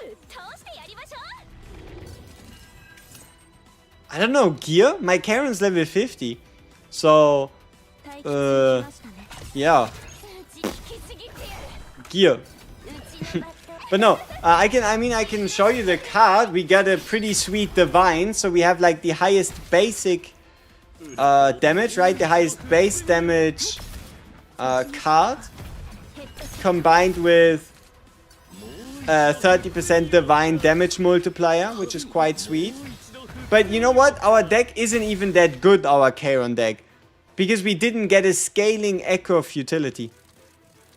Will Serenia be a standard banner character? No. Serenia won't ever be a standard character. That's why they're called limited characters, right? So she'll return at some point. Maybe next Christmas. Maybe earlier.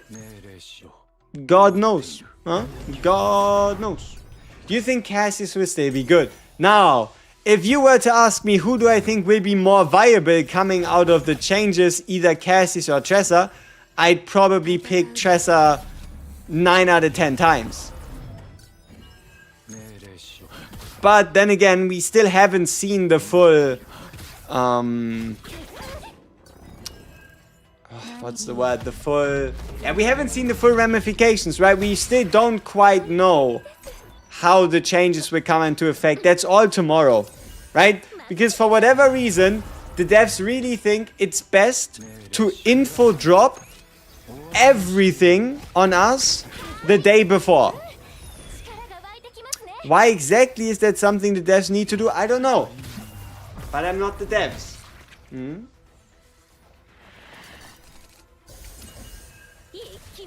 Is there something going to become worse? Yeah, Cassius will probably become weaker. How much will you notice it? Will it even be a big difference at all on its own? Hard to say. But it is definitely going to be harder for Cassius to completely and utterly dominate and make every other unit in the game look like they don't know what they're doing. Huh? They're probably doing it that way so they exactly know what's got done in time. Yeah, might be valid, but then again we also get the character kit. We get 9's kit less than 24 hours before release in game, right? Like it's less than 24 hours before we know what 9 does, that she then already decides to arrive in the game herself, right? So yeah, I mean, hey, it's the way they do it, and that's the way they do it. Oh, and is the healing buff coming tomorrow too? Yes. Everything. Or, yeah, everything. Every buff. Rin buff, Shizuru buff. Okay, Rin buff, Shizuru buff, Magna buff, Khalid buff, Yuki buff, Orlea buff, Ray buff, Nia buff. Did I miss anybody? Haru buff.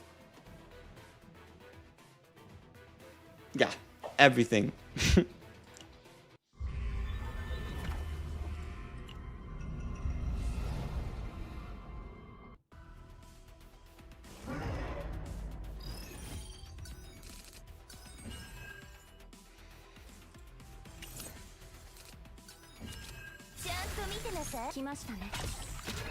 You hope they add another selector. People, half-year anniversary is 2.5 months away. Just saying, right? Just saying. No one name any names.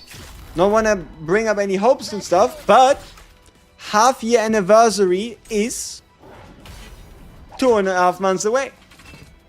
Would Renoa need a buff? What do you think? No, Renoa finally needs a character that doesn't have a mechanic that doesn't work with her discard bullets. That's what she needs. Like, any mechanic we currently got in the game, like Shizuru Will-O-Wisp. Shizuru Will-O-Wisp, Nausea stacks. Anything that like stacked with anything works with every card, but it doesn't work with Renoa's discard. Renoa is still an unbelievably strong unit, right? But it would be nice to have her be able to fully work with her entire kit with the characters that get released, huh? Is it confirmed that they have a half-year anniversary? I don't know. Maybe.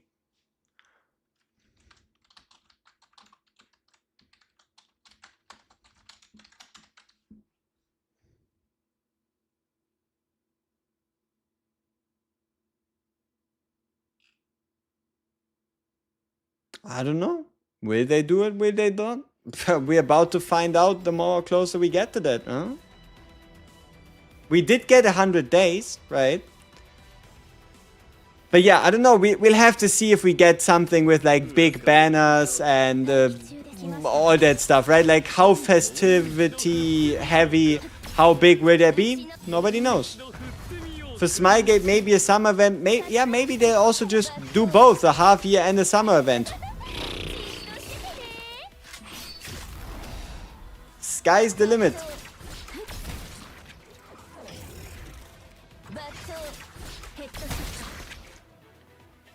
Summer in. Ooh.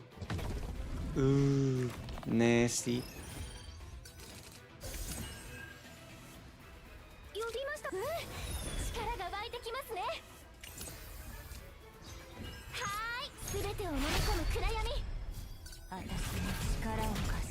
WG Wuthering Waves? Hell no.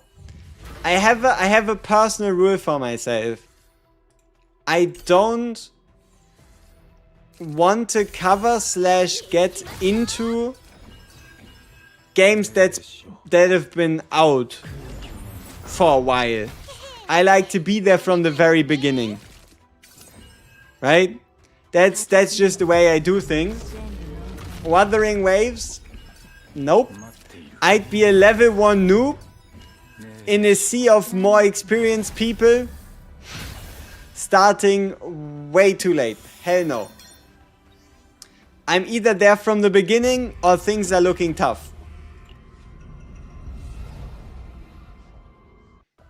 Do you have any ideas as to why they chose to buff Haru? Haven't used her in a while, but she was powerful as hell.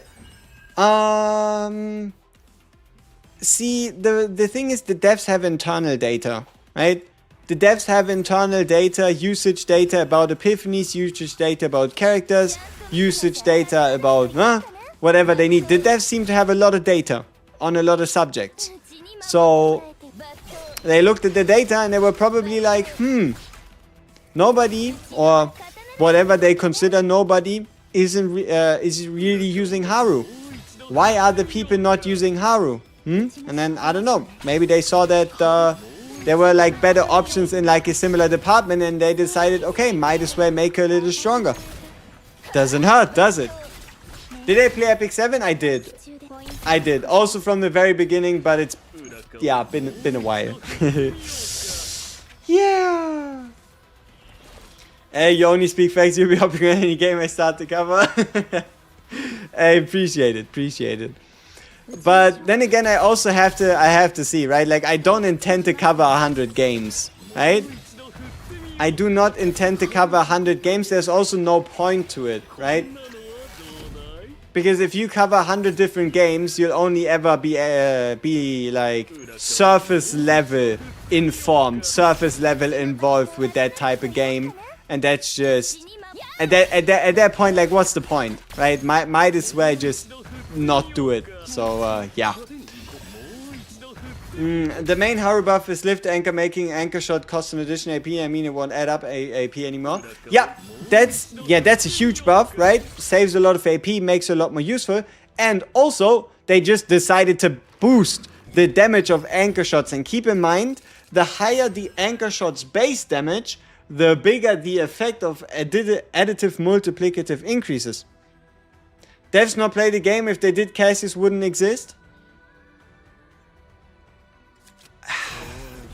The question is, how many people do they have playing the game? And I think Chaos Zero Nightmare, it's very broad in terms of how you can make a character more powerful. Like, for example, like this. Imagine you have to make a card, but whenever you make the card, you need to not only keep in mind the synergy between this card and every other card in the game, but also this card and the card and the cards of the character, but then also the possibility of this card randomly now existing 4 times. I don't know, it's very ambitious, huh?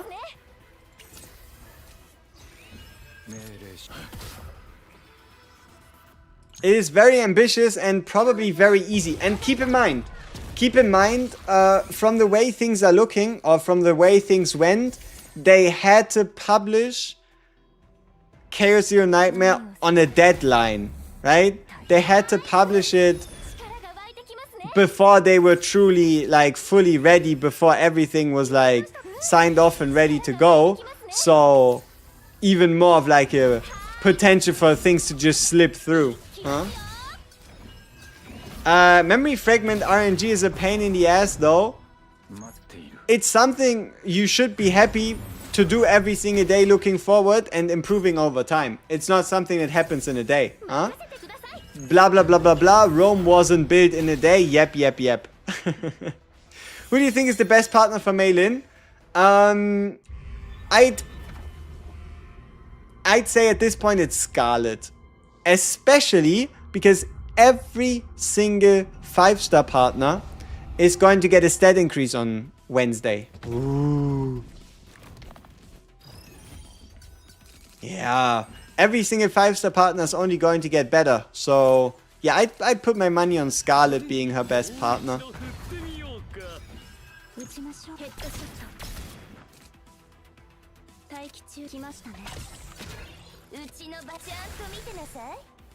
Would you recommend Gaia? No. You don't need Gaia. Especially with us being so close to 9 and knowing that 9 relies on Naja to some degree, or better said, has synergy with Naja. I'd rather just say get yourself 9. Right? Like, if it's between getting Gaia or getting 9, I'd pick 9 every single day of the week.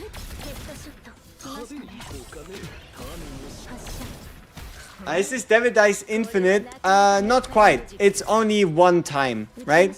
Like, the weakness of this Devil Dice is if it's not a one-turn scenario, right?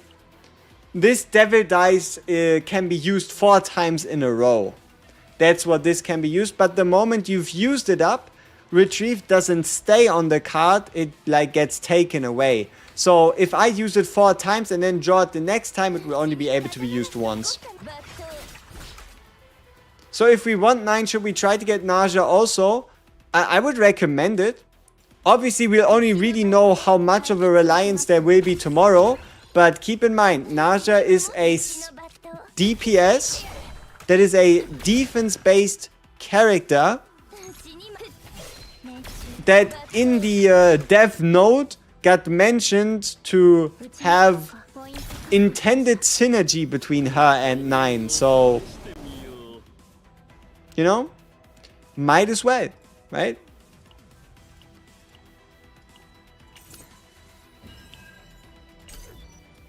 Hopefully 9 is fun. Oh, absolutely. Have I tried Serenia, Selena, and Cassius? Oh, obviously. I mean, that's what everybody was playing during the last Great Rift. And that is where, yeah, the team truly showed its, full power. Huh? I'm feeling reluctant to get Naja. How much do you think I'll be losing out if I don't get Naja? As I said, I can tell you more about that tomorrow. Because tomorrow we'll know 9's kit. And based on 9's kit, we can exactly make a guess on how important that makes Naja for 9, right? Once we know 9's kit, I can tell you more about how much you'll be losing out. At this point, I'd just be yapping. Is Naja actually good? Hell yeah. When is the update in SEA? Same time.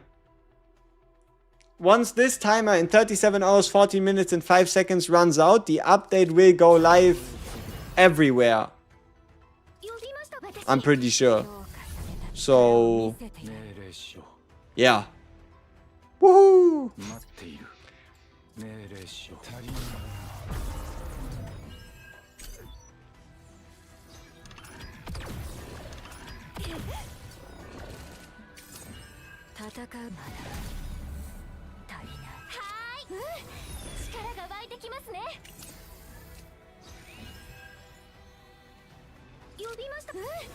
Kinda sad Casca badly, but I think they still make him reliable. Yeah, I'm mainly looking at it from like a maybe multi-job perspective, where he could probably still do quite a good job. Are you going to stream tomorrow half an hour before the dev stream? Yes, you know the deal. We're going to have ourselves the Season 2 dev stream watch party, as always.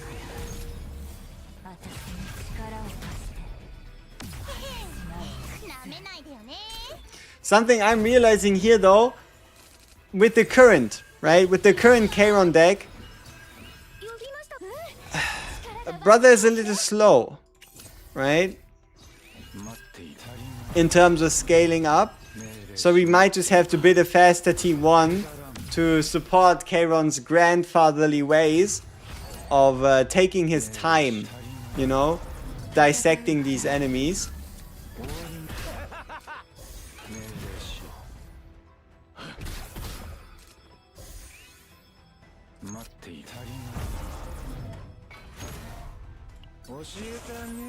When is the dev stream?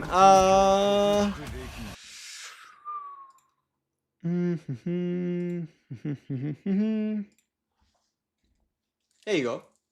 Live in 17 hours.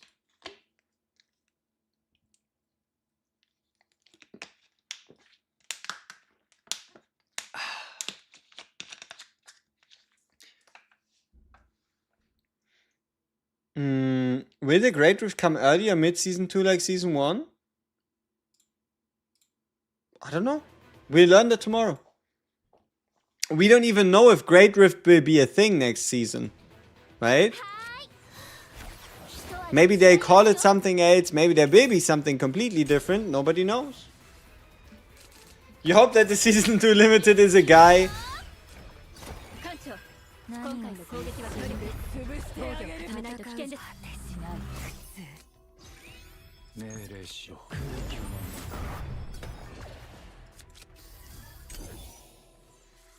Yep.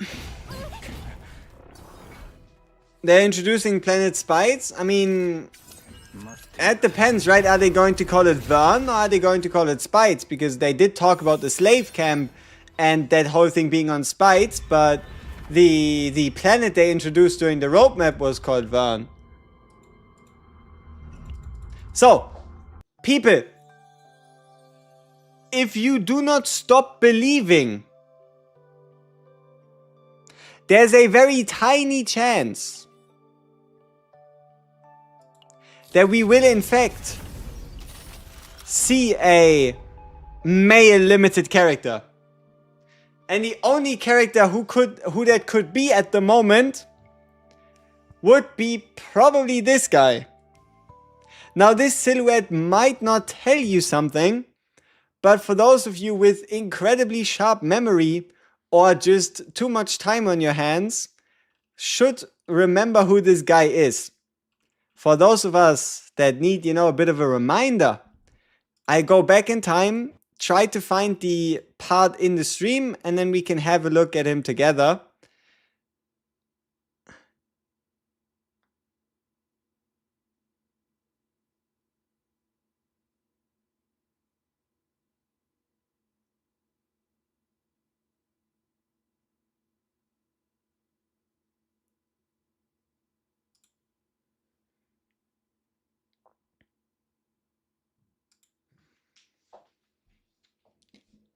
So, I think it was somewhere around here.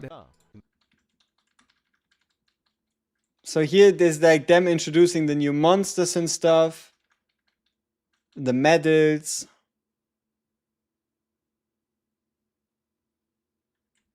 Oh, also, this is something I'm very much looking forward to. This is kind of going to be your... this is going to be with Season 2, and it's going to show you all the medals you can earn based on doing events and the like, and also your scores for like Great Rifts, the bosses, and yeah, everything like that. Now, let's see if we can find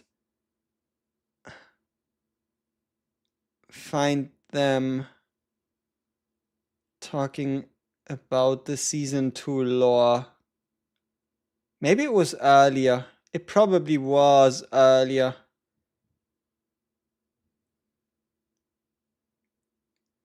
Probably a lot earlier. Yeah.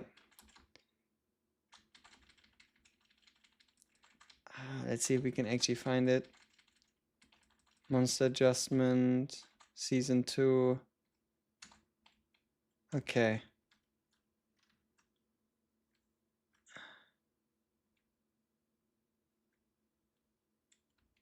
기간의 한정 보상을 얻으실 수 있고요. 이벤트 기간 종료 시에 상시 이벤트에 편입돼서 그 이후에 시작한 유저들도 Did they show him off? Like, yeah, I probably know exactly what I'm referring to. Is it here? Aha! Ha-ha! Ha-ha! We found him! We found Mr. Silhouette. Huh? Ah! Oh! Now, will this guy actually become a playable character? I don't know. Who knows? Right? But he might just be a boss, right? Like, look at the description. The captain will unexpectedly find themselves thrown into the midst of an underground arena run by an enemy faction leader. So we might just kill him. We might just kill him instead of recruit him. But, you know, so long as there's enough cope, there might just be enough hope. Right? But yeah. I don't know who that is. See, this looks like a 3-star partner. No shade, but this looks like a 3-star partner. Anything more than that, I'd be very surprised. Yeah. But no, you know, I can't wait.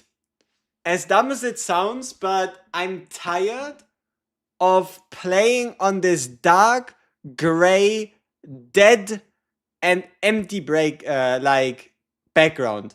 Give me this blue. Give me the green. Give me whatever else they have for us, right? I'd gladly take it.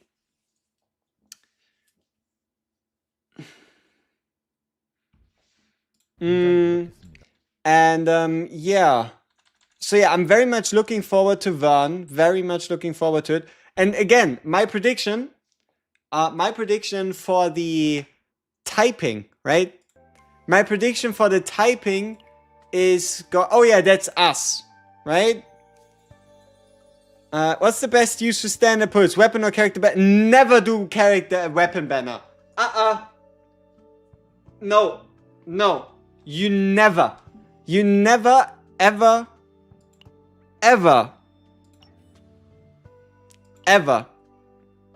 do character banner. Partner banner. Here, look. This is my rescue records. Not a single summon. Not a single summon done on the partner banner. And that is because the odds of you getting something you want, they aren't worth it. I'd rather just get more characters or hold them until they add more characters. I'd always take a dupe over a character there. And if you really want the partner, might as well just buy him from the shop. Guaranteed. Instead of going into a 1 in 14 for a specific one.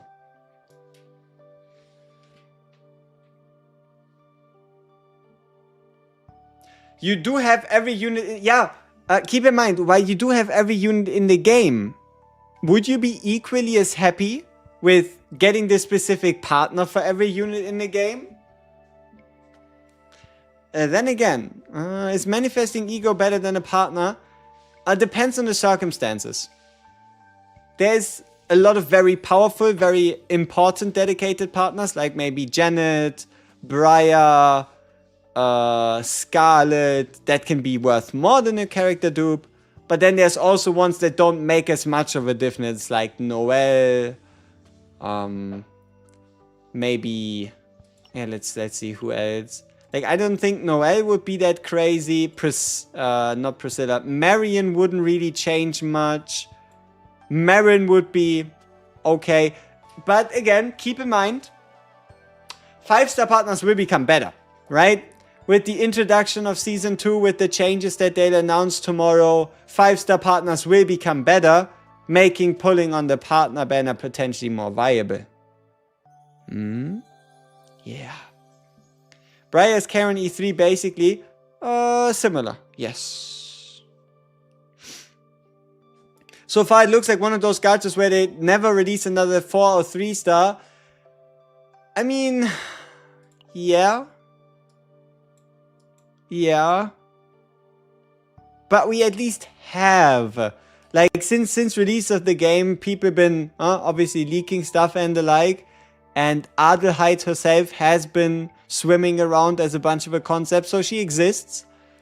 She most likely won't be turned into a 5-star, because that would be weird. But also, they could have introduced her earlier if they really wanted to introduce her, so we'll have to see. We have to see. Yep, we're going to do our watch party, the usual stuff tomorrow. Exactly. You really hope our hard-earned decks will be used in new events? Some yes, some no. There also has to be an incentive to play the new Season 2 planet, and honestly, I can't wait. I can't wait to play the Season 2 planet, can't wait to come up with new combinations of equipment and characters. Like, as dumb as it sounds, but I just can't wait to play the game. Like, it's sad, and yes, we've invested so much time, and it's for me, it's like, oh yeah, but what if I just could use this deck until eternity? But it would also be hella boring. Right? Even if I had the choice, I probably wouldn't want to use the same deck till the end of time anyway. So, hey, give me the new season, give me the decks, and let me play the game. Did I like Lab Zero? I absolutely did love Lab Zero.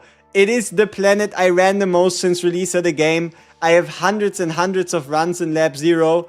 The way they introduced the ability to just reset the run whenever you didn't feel like it.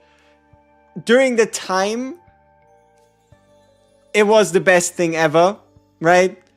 But now that they're changing the way farming decks itself works, a lot of the advantages, a lot of the uniqueness that Lab Zero gave you, a lot of the necessity that came from Lab Zero being as good as it was, goes away. But I was very happy.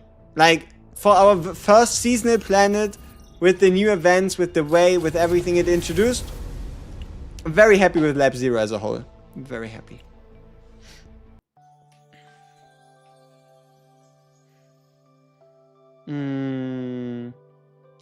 I mean, hey, new events, define new events, right?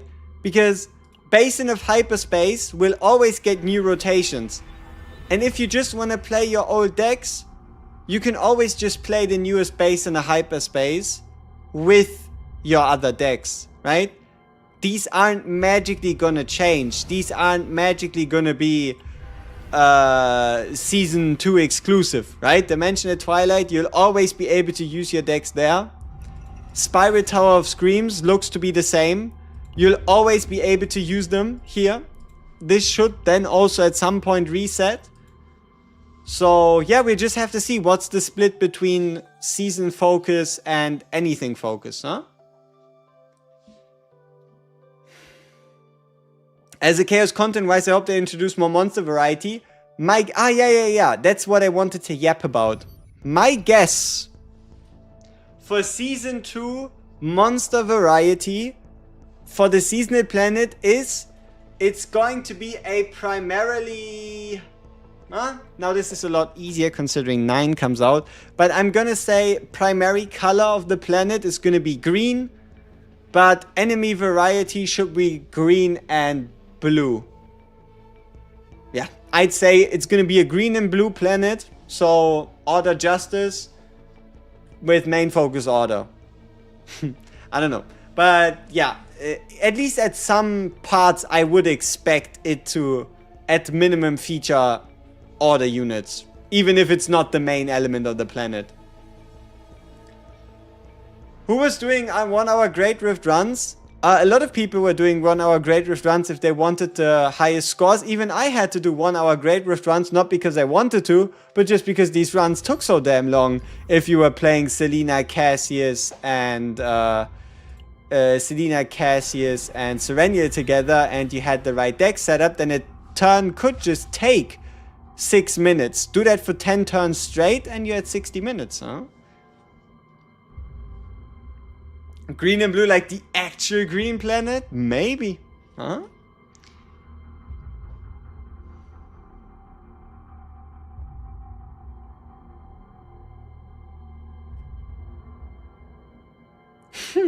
New players will never have to experience an hour run on one Great Rift attempt.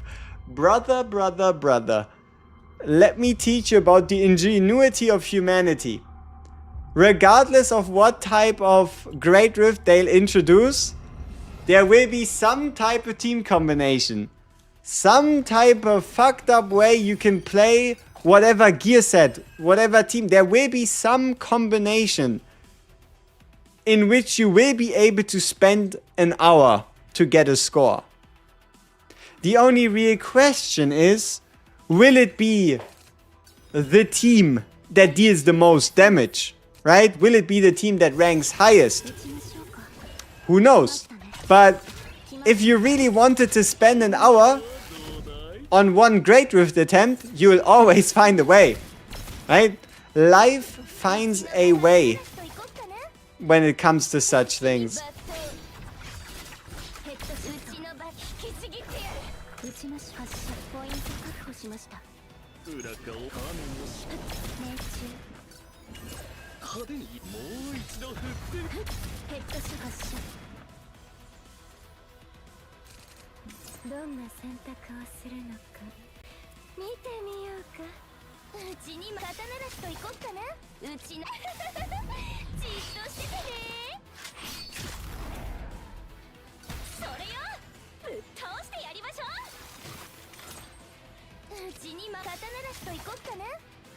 I hope they buff the head out of Olea as a support and she's really underwhelming. Then you've probably never built a proper Olea vulnerability deck.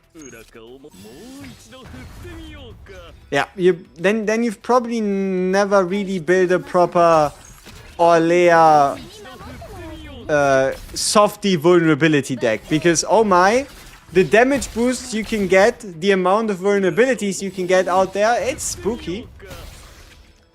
Well, there's always a meta team in every game. There is. The only real question is, how important is the meta and do you need to follow it?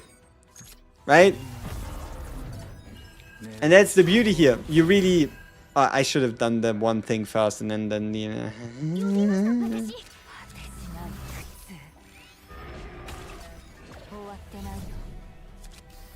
Yeah, we should have done the transformation earlier. Olea Tressa was insane too. Rip Tressa. I wouldn't write her off just yet. I would not write Tressa off just yet.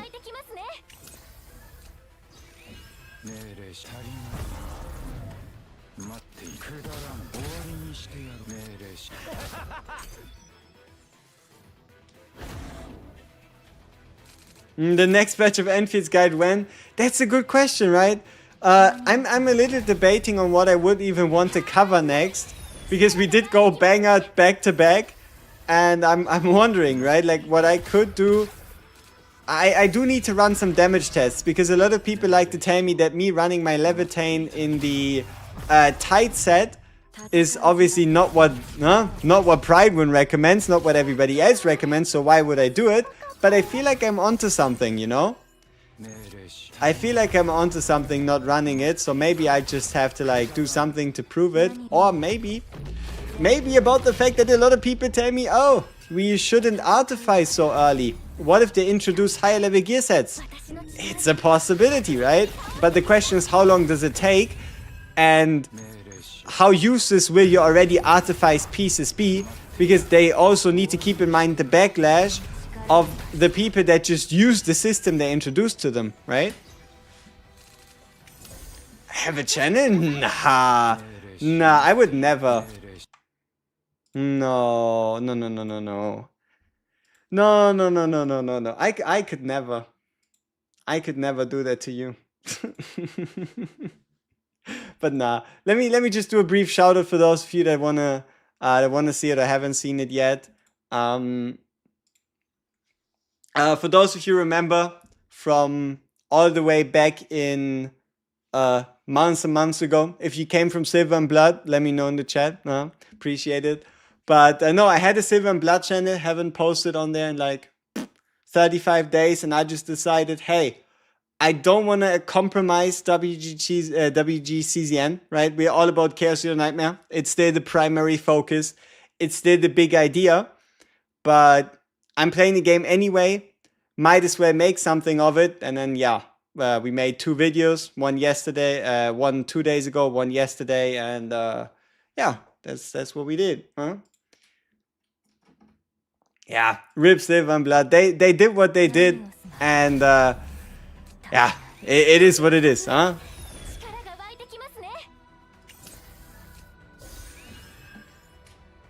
Yeah, they all indeed want me to run the heat set, yeah. Alright, come on. That wasn't difficult. How about the next one? Let's see. Level 75 enemies. Oh no. Ooh. Not the level 75 enemies. Yeah, rip Yeso. I heard some crazy things happening over there. I didn't even notice that.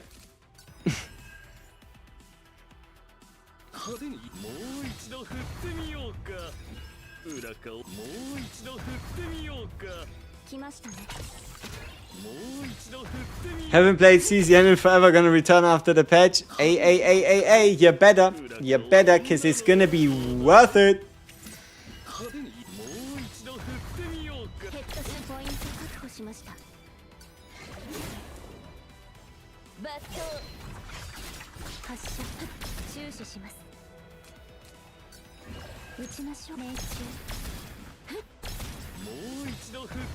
Is it worth leveling up that chaos perk that makes the monster stronger? If you want your runs to be easier and you want to earn less currency, no. But I feel like it's part of the experience, right? Oh, and also at this point, it's not like you can change it anyway, because they're going to reset the zero system. They're going to reset all these perks, change some of the perks, and all that stuff anyway. So, yeah. Huh? You think the tower's gonna reset as it's in beta now? No. I think they're gonna first bring the tower to 150 stages. And then do a hypothetical reset.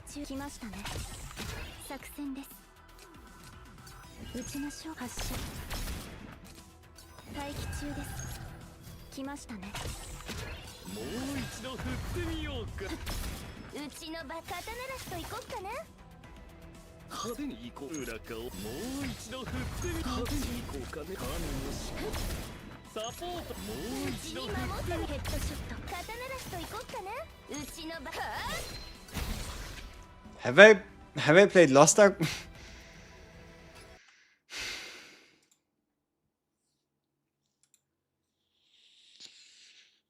Have I played Lost Ark before, huh?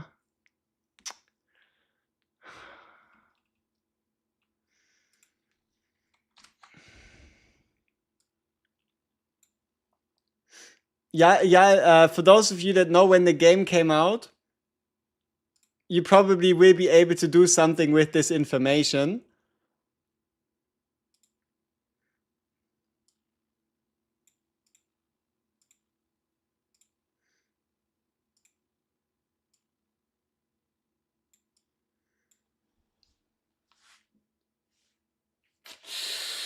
Yeah.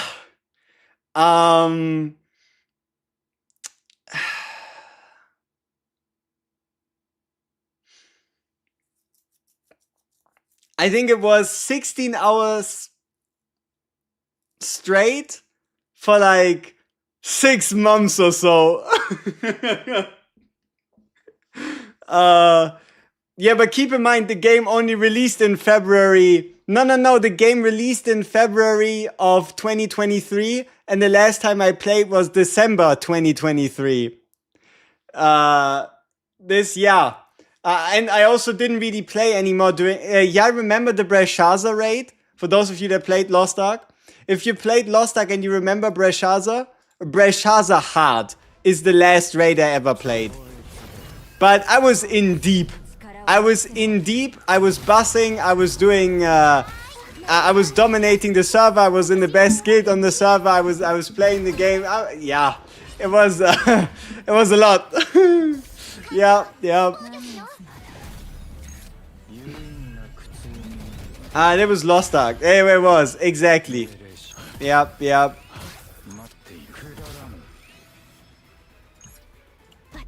But yeah, hey, Lost Ark was a fun time. It was a fun time, but it also, yeah, I'm happy that it's over to formulate it like that. What did I think about Reverse 1999? Never played it. Only heard good things, but never played it.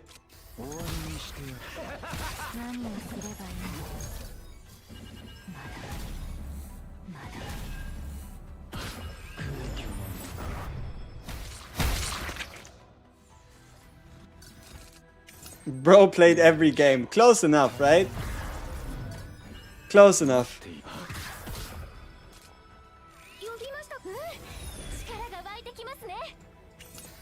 Whoops, I should have exhausted a 1-cost one.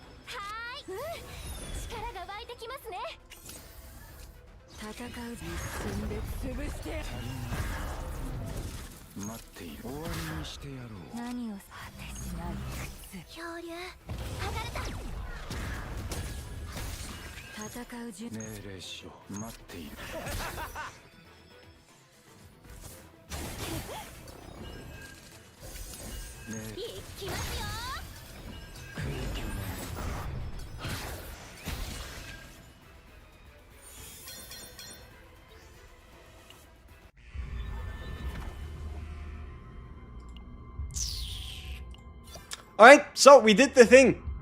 We beat the Hyperspace. We used some very, very meta teams, crazily. And then we have a countdown to Tressa retirement. Hey. Cassius. Retirement. Tressa Phoenix from the Ashes ceremony. Clearly, she'll come out of this stronger than before, right?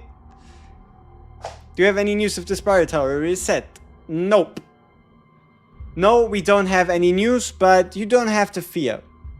At least nothing points to it changing, so you can just run it right now. The only thing that would happen instead of a reset is us getting more stages.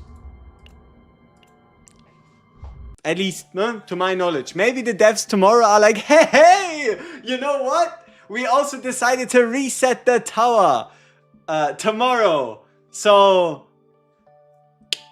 But yeah, we'll have to see, right? Entirely up to what the devs do. But yeah, no. The main change for Tressa is you now not only play just one card, right? Like, let's be real here. All things considered, anybody that wasn't playing Shadow Reload upgrade card and running her with a Mika or a Ray to get as much healing as possible by playing out skill cards that healed wasn't properly playing Tressa, right? Now there should be a lot more opportunities, a lot more different ways to make things happen. And hey, you know what? Agony might come out of this stronger with the whole consuming Agony, halving the stacks, and stack mechanic. But we'll have to see. You have to climb the tower before your Tressa gets deleted from the game. Go. Why limit the agony stacks to 20 max? Because agony stacks are now stronger. Because agony stacks now hit harder. Because some cards now scale off of agony and they probably would have done millions of percentages if it wasn't. I don't know. A lot of reasons probably. But yeah, I think we can call it here quite reliably. Let's have a look at my resource stockpile. Is there anything else I need to do?